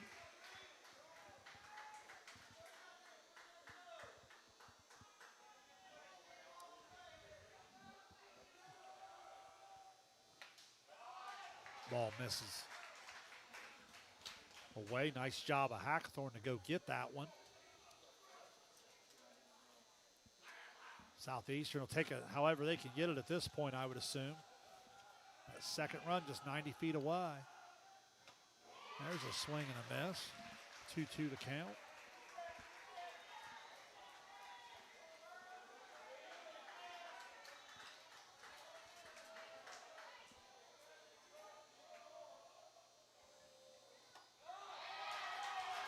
Just off the outside corner.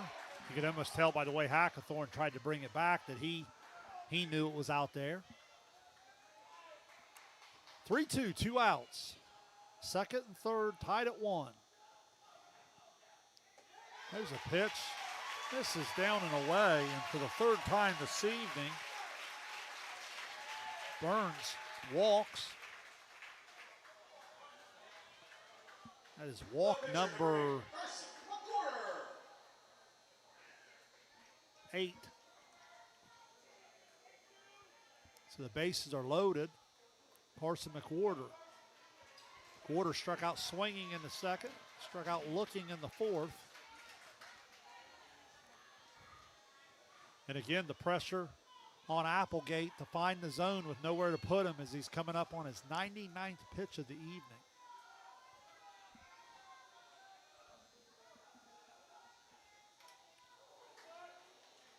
The swing and a miss, and again, that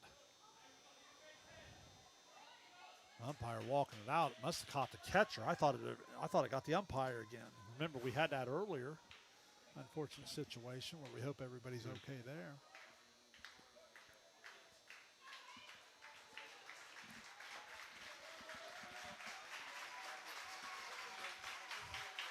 Oh, 0-1 count to McWhorter. Bags full of Panthers. 2 outs here in the 5th inning. Applegate will step away and regroup. Now he steps back up quickly on the hill. Looks in, has the sign. Tries the off-speed pitch and misses again. Had real good command of that pitch earlier, Carson. It seems to me over the last 2 or 3 innings he's been overthrowing that one. Yeah, and I think, when you throw the ball with as much firepower as Applegate does, sometimes it can be hard to keep things in control, although throws a bullet right down Broadway there for strike 2. Strike away from getting out of this and still being tied at 1 if you're Southeastern, trying to figure out any way possible to get that second run home. And send McWhorter back out to the mound. At that point, you'd only be 6 outs from the district finals on Tuesday.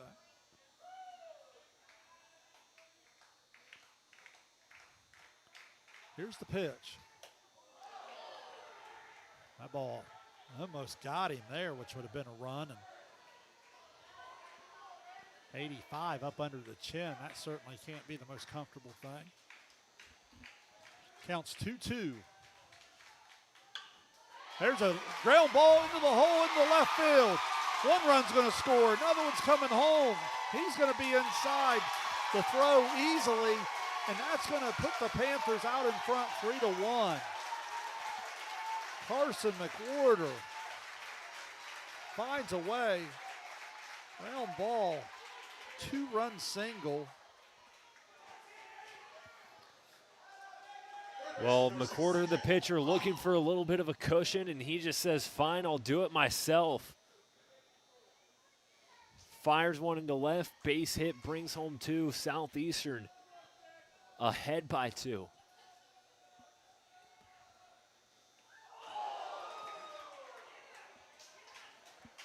That one catches C.J. Huff. That's going to certainly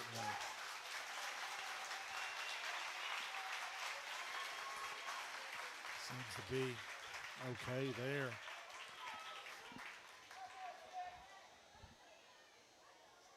It's going to load the bases one more time.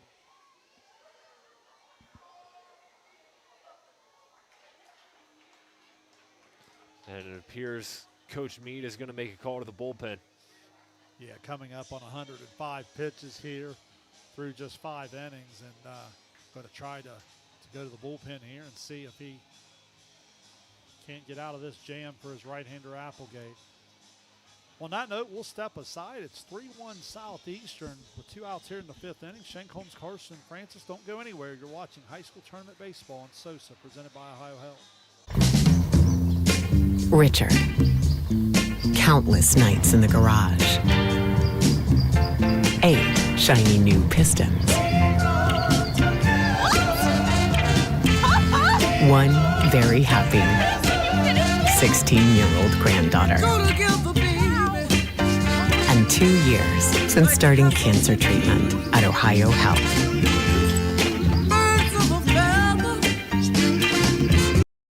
This broadcast is brought to you in part by Willie and Son Trucking. Willie and Son Trucking has been a proud supporter of local student athletes, coaches, and athletic programs throughout its history. Be sure to look out for the Shack Athlete of the Week presented by Willie and Son Trucking each week at SOSAOhio.com. Welcome back here to VA Memorial Stadium. Looks like Braylon Rickett will be the guy that Coach Meade calls on to the mound here to see if he can't get his team out of this. Southeastern now leads it 3-1. Braylon Rickett seen very minimal pitching action on the season, just 4 innings this season. A 3.50 ERA. He's struck out 10 and walked 2. Hoping to limit the damage here in the home half of the 5th. He inherits bases loaded, 2 outs. Landon Brown is the batter. And that ball gets away and sprinting home and scoring from third base is hustling Braden Burns. Now 4-1 Southeastern.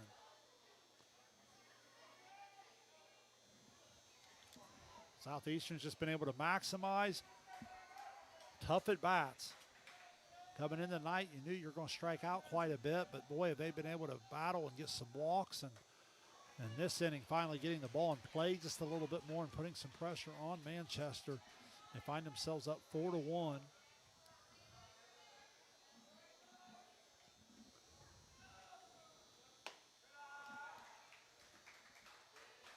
Ball misses up and away.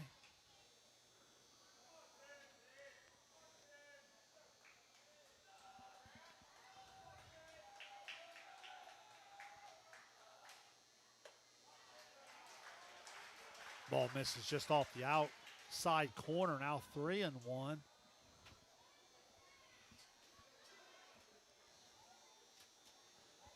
Really good patience from the Southeastern hitters tonight.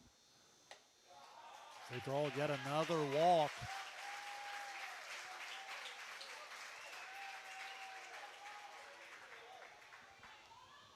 That is the 9th base on balls, and they've hit a batter. So 10 free passes have been issued by Manchester pitching. And that ball goes to the backstop. Southeastern will sprint home again. Now 5-1. And you know, credit to Southeastern for staying patient in these at-bats, not going up and chasing, but it's just going to be so tough of a hole to climb out of now if you're Manchester, because you've given Southeastern so much free passes. And, yeah, up until this inning, you've had the better day offensively, but with how hot Carson McWhorter's been on the mound, dug themselves in quite a deep hole. Yeah, no question about it. Landon Welch now ahead 2-1. Welch struck out back in the second. He walked in the fifth.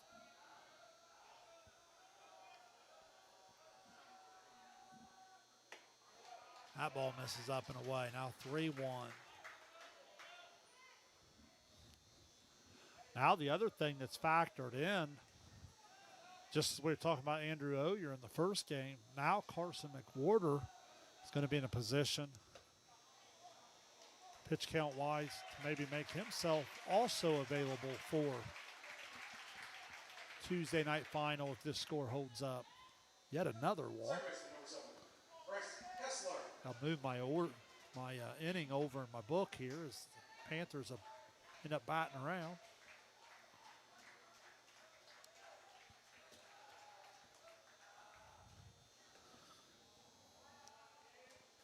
Now Kessler steps in, struck out looking in the third, walked here in the fifth. That was actually the second time Welch has walked in the inning.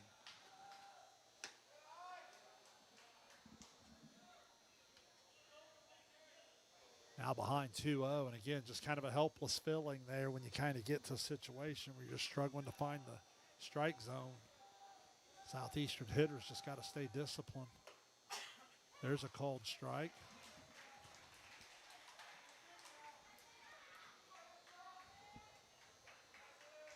Two 2-1 to count.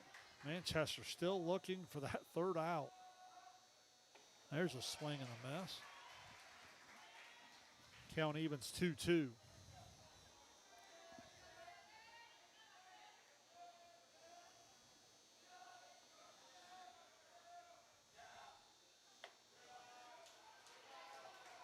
There's a ball that just misses on the outside corner. There's about 3 Manchester defenders that were about 2 steps toward the dugout on that one.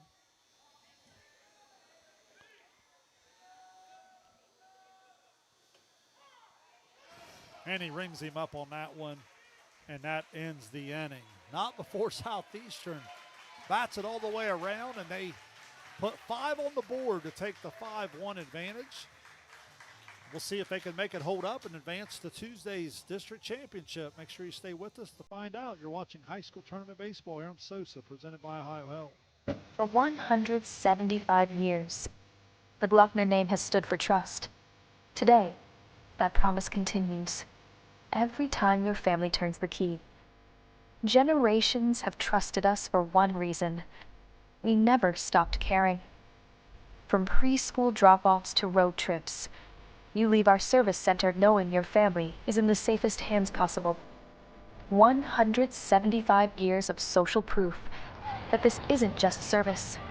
It's a promise from our family to yours. At North Fork Animal Clinic, we're more than your pet's health care. We're your neighbors.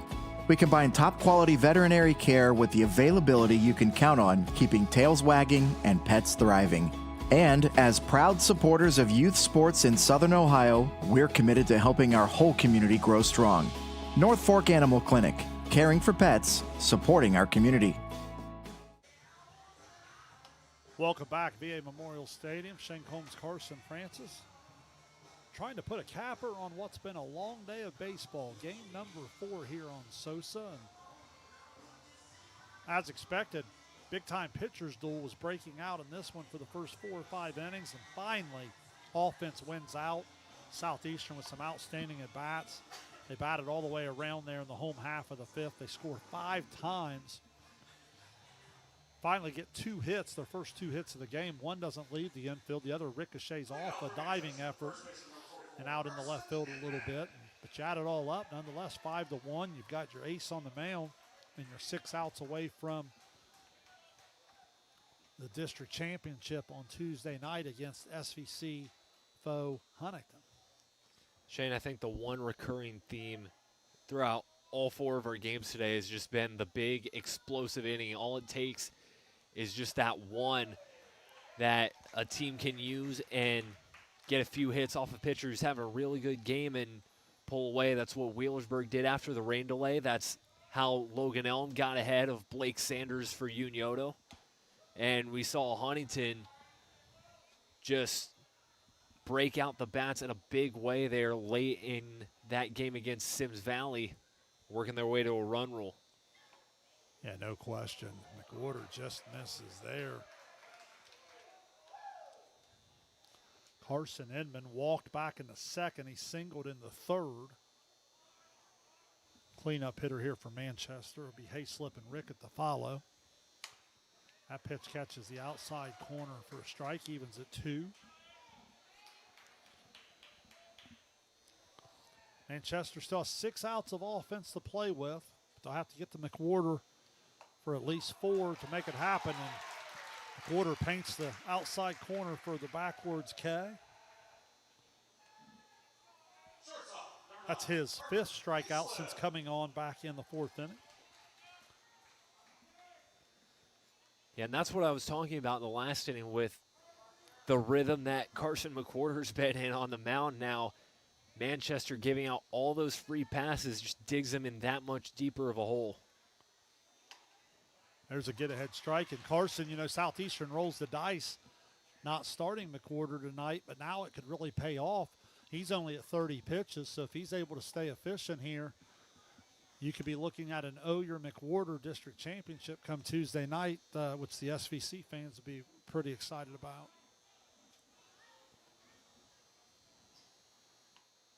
There's an off-speed pitch. It catches the outside corner. Quickly ahead 1-2. Hayslip's had a nice night. He singled back in the second, scored the run. And he hit that ball to shortstop that Cheadle made just an outstanding play on. That was a run-saving play where he ended up sliding and coming up and getting the 6-4 put out to end the inning.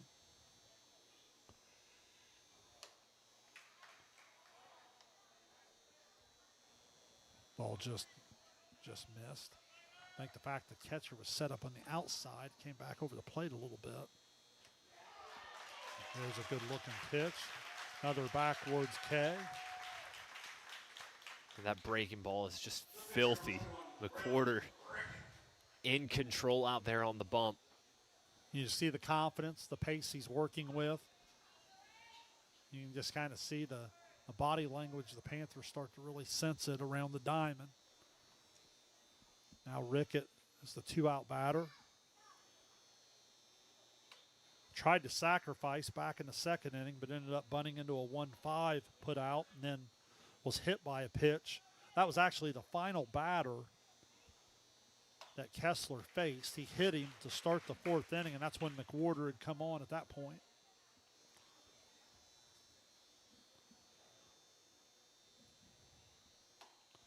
There's a strike, 1-2 count. So McWhorter will look to shut the door here in the 6th inning. He'll might try to strike out the side to do it. And he does just that on the swing and miss. 7 strikeouts for McWhorter over his 3 innings of work. Has Southeastern just 3 outs away from the district championship, but they'll try to play a little add-on first in the home half of the 6th. You're watching high school tournament baseball on SOSA, presented by Ohio Health.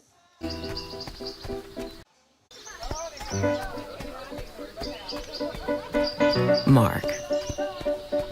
6 months of training. 8 miles to go. A 3-way tie for almost last place. Look good in these shorts, right? And 3 years since he and his team at Ohio Health left cancer in the dust.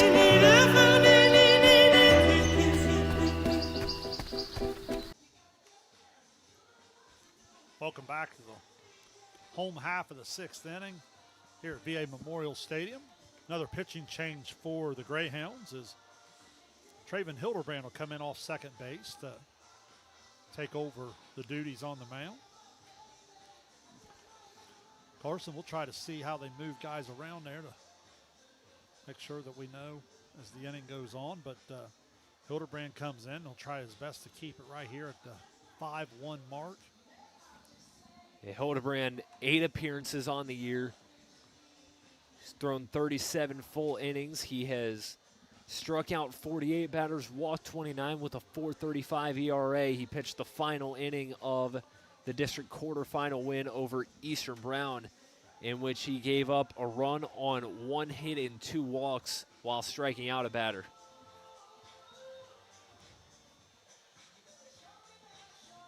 I believe Applegate's is short, and maybe that's moved Hayslip over. I can't see that number out there at second. I believe that is Hayslip at second. And Braylon Rickett, who ended the last inning, goes back to right. Okay.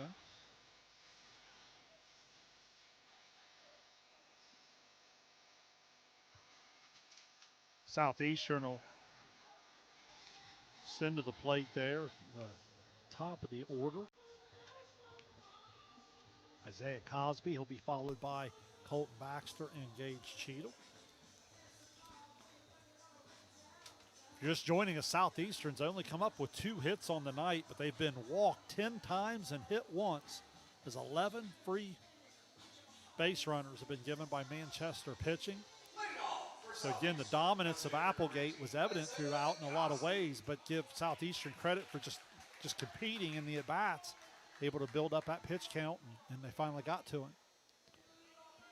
Yeah, I like the way Southeastern's batters have just stayed patient all throughout the night. You know, not forcing anything, not chasing pitches they shouldn't be going after. And, yeah, they didn't have a hit through the first 4 innings of play, but that 5th inning really paid off for them.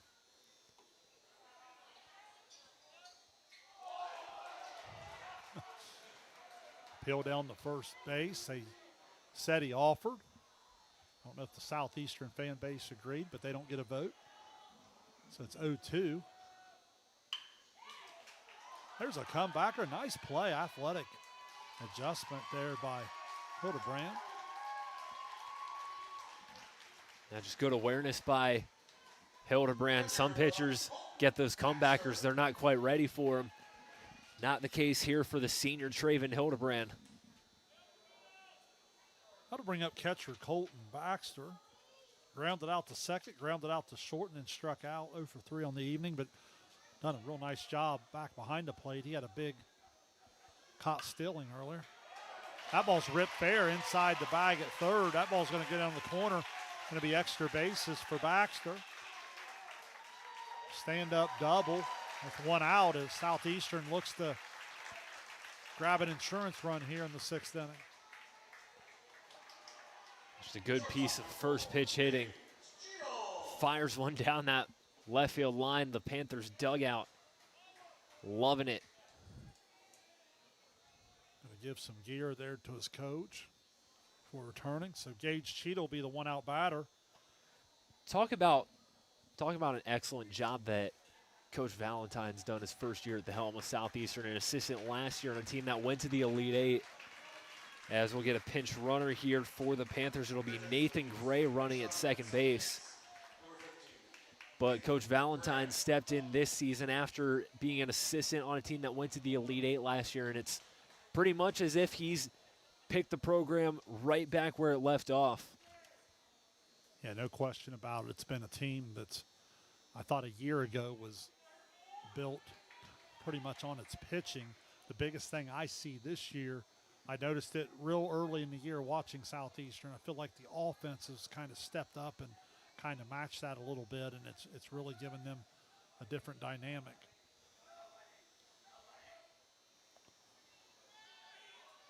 Ball knocked down.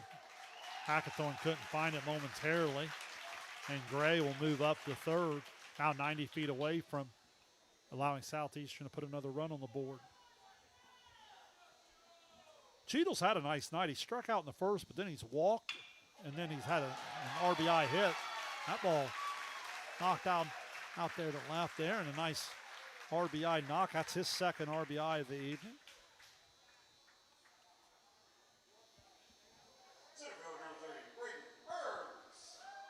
So now 6-1. how to bring Burns up. Burns has walked all 3 times he's come to the plate. As I mentioned earlier, Manchester pitching's walked 10 and hit another.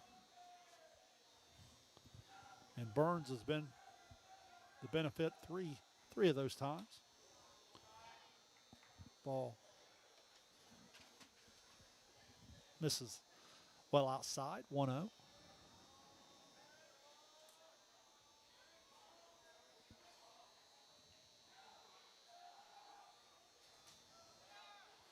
Runner's going, the ball gets away. He breaks into a slide. Now he's going to come to third. Thought about it momentarily, and they say he got him. He had turned second base. Turned to second base, and about halfway around, he stopped. Then he comes back.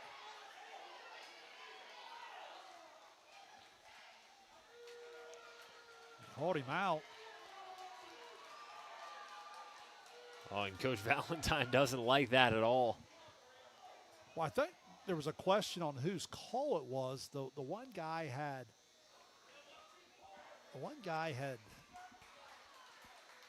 signaled one thing up here, but he had to call right away.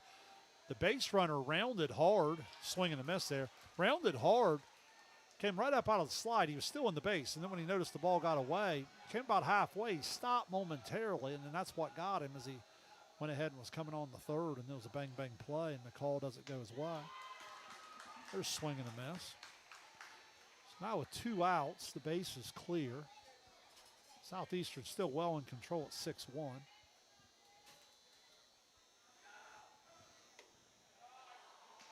That pitch just misses, runs the count full.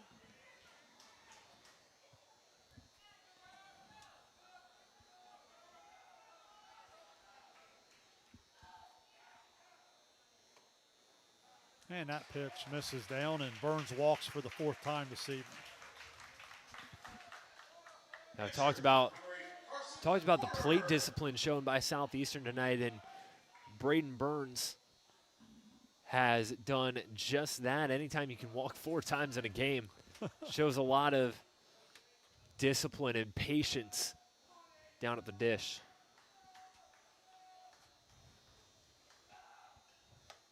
Ball misses away.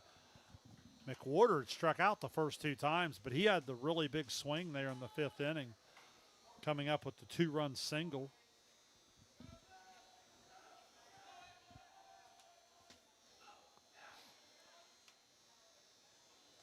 (2-0) as the ball misses on the outer half. It'll be 7, 8, 9 due up for the Greyhounds in the 7th inning. And they're going to be in need of at least 5 runs. We'll see if Southeastern can add on any more than that.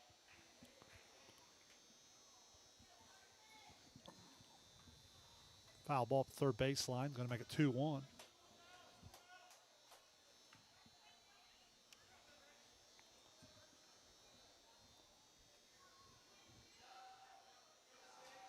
Hildebrand checks Burns over at first, now has his sign.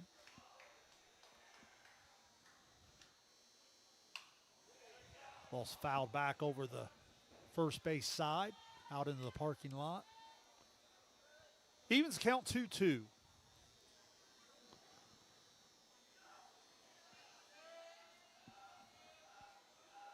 Shakes in agreement with the sign, now comes to the plate. Runner going. And I believe they called it strike 3 at the plate, and that's going to end the inning. So the backwards K is going to end the inning. That's going to be last call for the Greyhounds. Southeastern just 3 miles from the district championship. They'll send McWhorter to the mound to try to get it. You're watching high school tournament baseball on SOSA, presented by Ohio Health.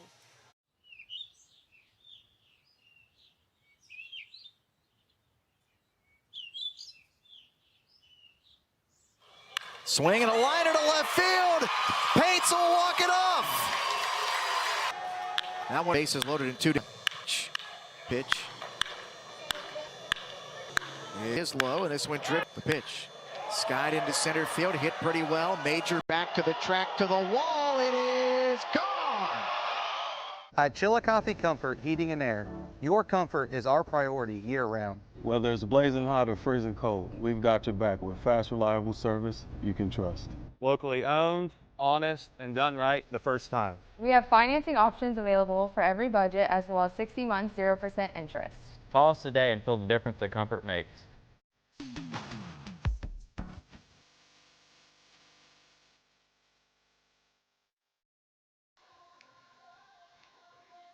Last call here for the Greyhounds is they'll send 7, 8, 9 to the plate. They'll do so against Carson McWhorter. McWhorter had come on in relief of Kessler back in the 4th inning. He's been terrific. He's allowed just the 1 hit. That was the 2-out triple to Luke Applegate back in the 5th. But over the course of those 9 outs that he's been able to get, he's been able to do 7 strikeouts.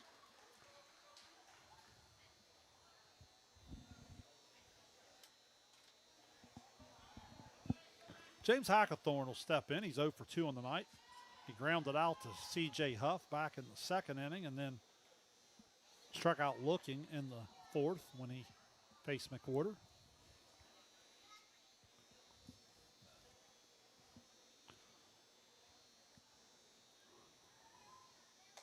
There's a swing and a miss. This starts the 2nd time through the order against McWhorter. Hackathorn was the first hitter he faced back in the 4th inning.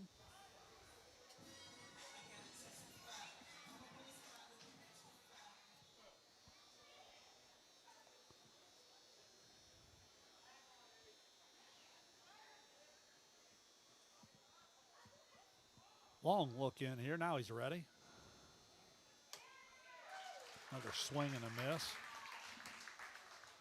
McWhorter certainly had his A game from the moment he's walked on the mound tonight. Extremely efficient, coming right at the Manchester hitters. And he paints the outside corner in another backwards K. It's his 8th strikeout since coming on.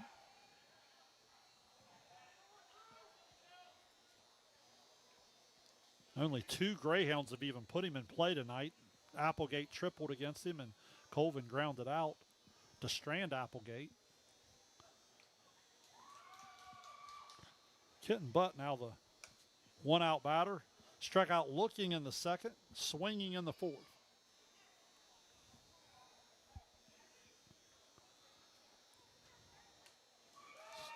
Swings there and gets a piece up, fouls it back to the back. That strikeout in the 2nd inning would have been against the starter Kessler. Strikeout in the 4th would have been against McWhorter.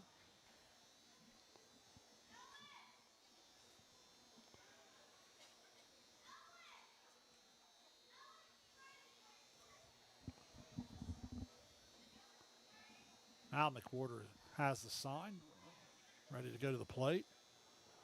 Starts that breaking pitch right at his front shoulder, freezes the hitter a little bit and drops it nicely. Throws that big breaking ball, high 60s, low 70s, and when you're throwing in the mid 80s on the fastball, the 2 pitches just complement each other so well. Peel down there to first. They say no go, so that'll even the count 2-2.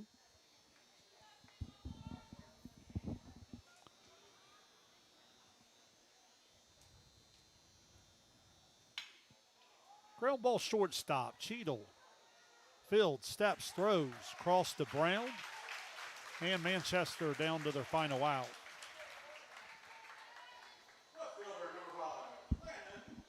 It's a good job by Landon Brown extending out. Low throw by Cheadle. Saves him from an error, and now Panthers just 1 out away from going back to the district title game. Landon Doyle will be the last hope here for the Greyhounds to extend this one. Aggressive swing there. Comes up empty. Doyle had a single to lead off the 3rd inning and then struck out looking in the 5th.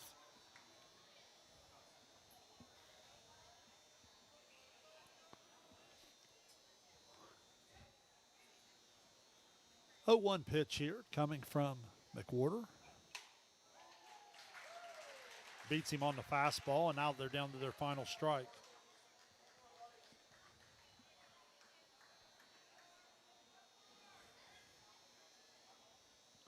0-2 pitch. McWhorter has his sign. Here he goes. Good battle there from Doyle to get a piece of it and foul it back and live to see another pitch here.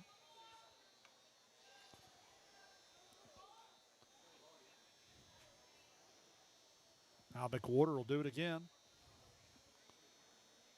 Rocks a little bit. Now he fires. That ball misses up. 1-2. Again, it's going to be an all SVC final. Southeastern and Huntington on Tuesday night as McWhorter throws, and Doyle again. Give him credit, continues to battle in the at-bat. And if the coaches choose to do so, it'll be ace versus ace with Oyer and McWhorter. But as we assume tonight, that again, those are coaching decisions that you have to do what you think sets up best for your team. There's the pitch, and there's the swing and the miss. What a dominant performance by Carson McWhorter in relief. Strikes out 9 guys over the final 4 innings of work to close the door and win it 6-1. Shank Holmes and Carson Francis don't go anywhere. We'll come back and we'll put a capper on this entire day of what's been incredible baseball. You have been watching high school tournament baseball on SOSA, presented by Ohio Health. SOSA's The Dugout is Chillicothe's premier indoor baseball and softball training facility designed to serve local baseball and softball players of all ages. The Dugout is equipped with our fully featured hit tracks, the next-gen data capture and simulation system providing athletes with real-time feedback with the capability of playing in any of the 30 Major League Baseball stadiums. The Dugout has a 70-foot by 12-foot batting and pitching cage, and every user has access to baseball and softball pitching machines, plyo wall and arm strength bands, pitching mounts and softball mats, multiple tees and hitting nets. Wall-to-wall AstroTurf, 285-inch TVs, and Bluetooth speakers make the Dugout the place to be for all of our area baseball and softball players, no matter the age. Train year-round, improve your performance, and further develop your skills in a fun and competitive environment at SOSA's The Dugout. Located in the heart of downtown Chillicothe at 185 East Main Street. Visit our website at sosadugout.com to reserve a time today.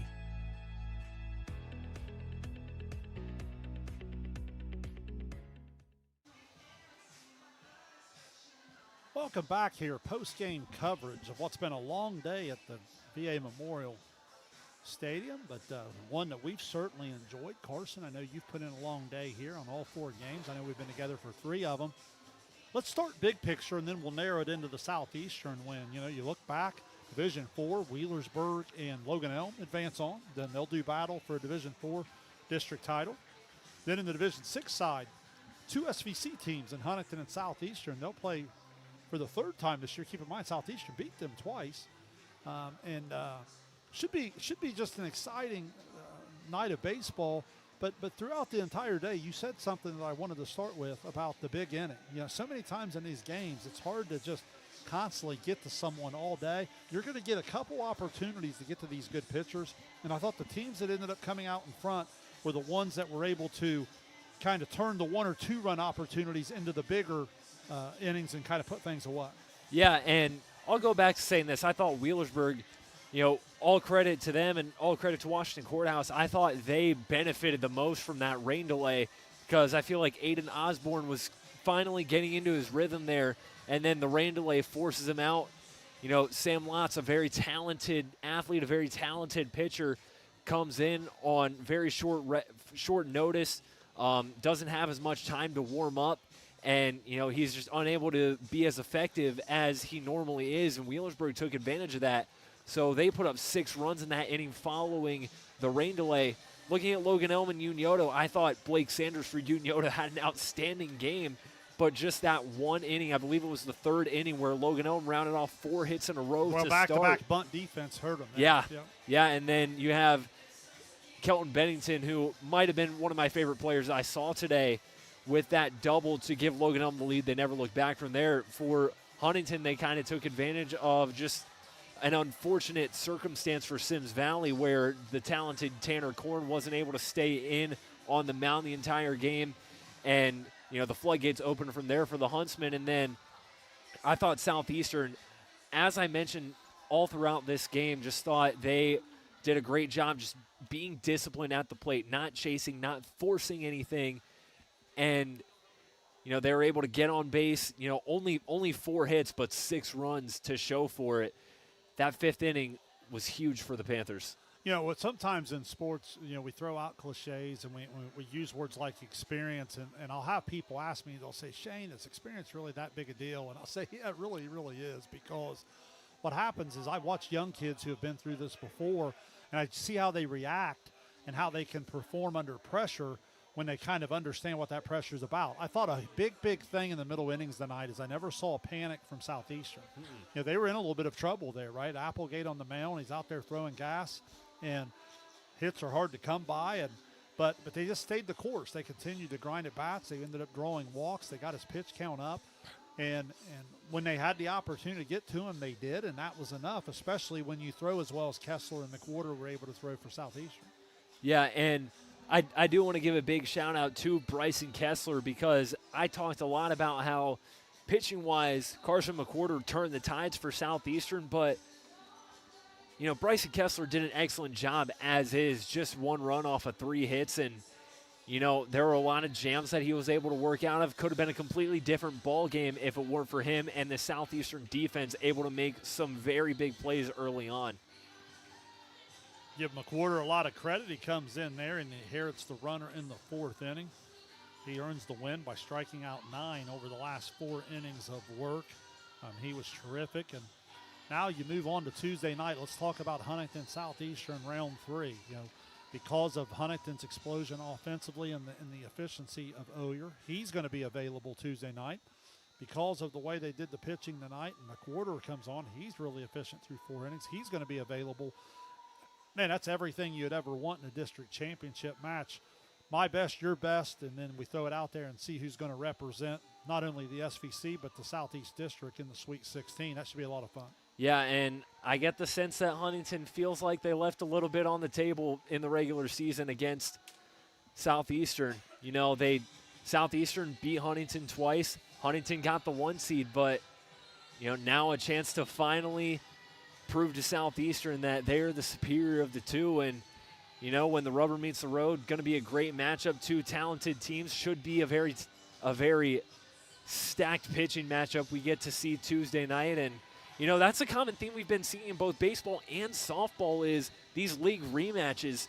Adena, in their tournament run, they fell to Piketon today in the district final. They had to play them twice, but before that, they started their tournament run against St. Trace, another SVC team. So we've been seeing a lot of common rematches in the tournament. We get another one Tuesday night right here. We'll have coverage of that for you. Should be a good one.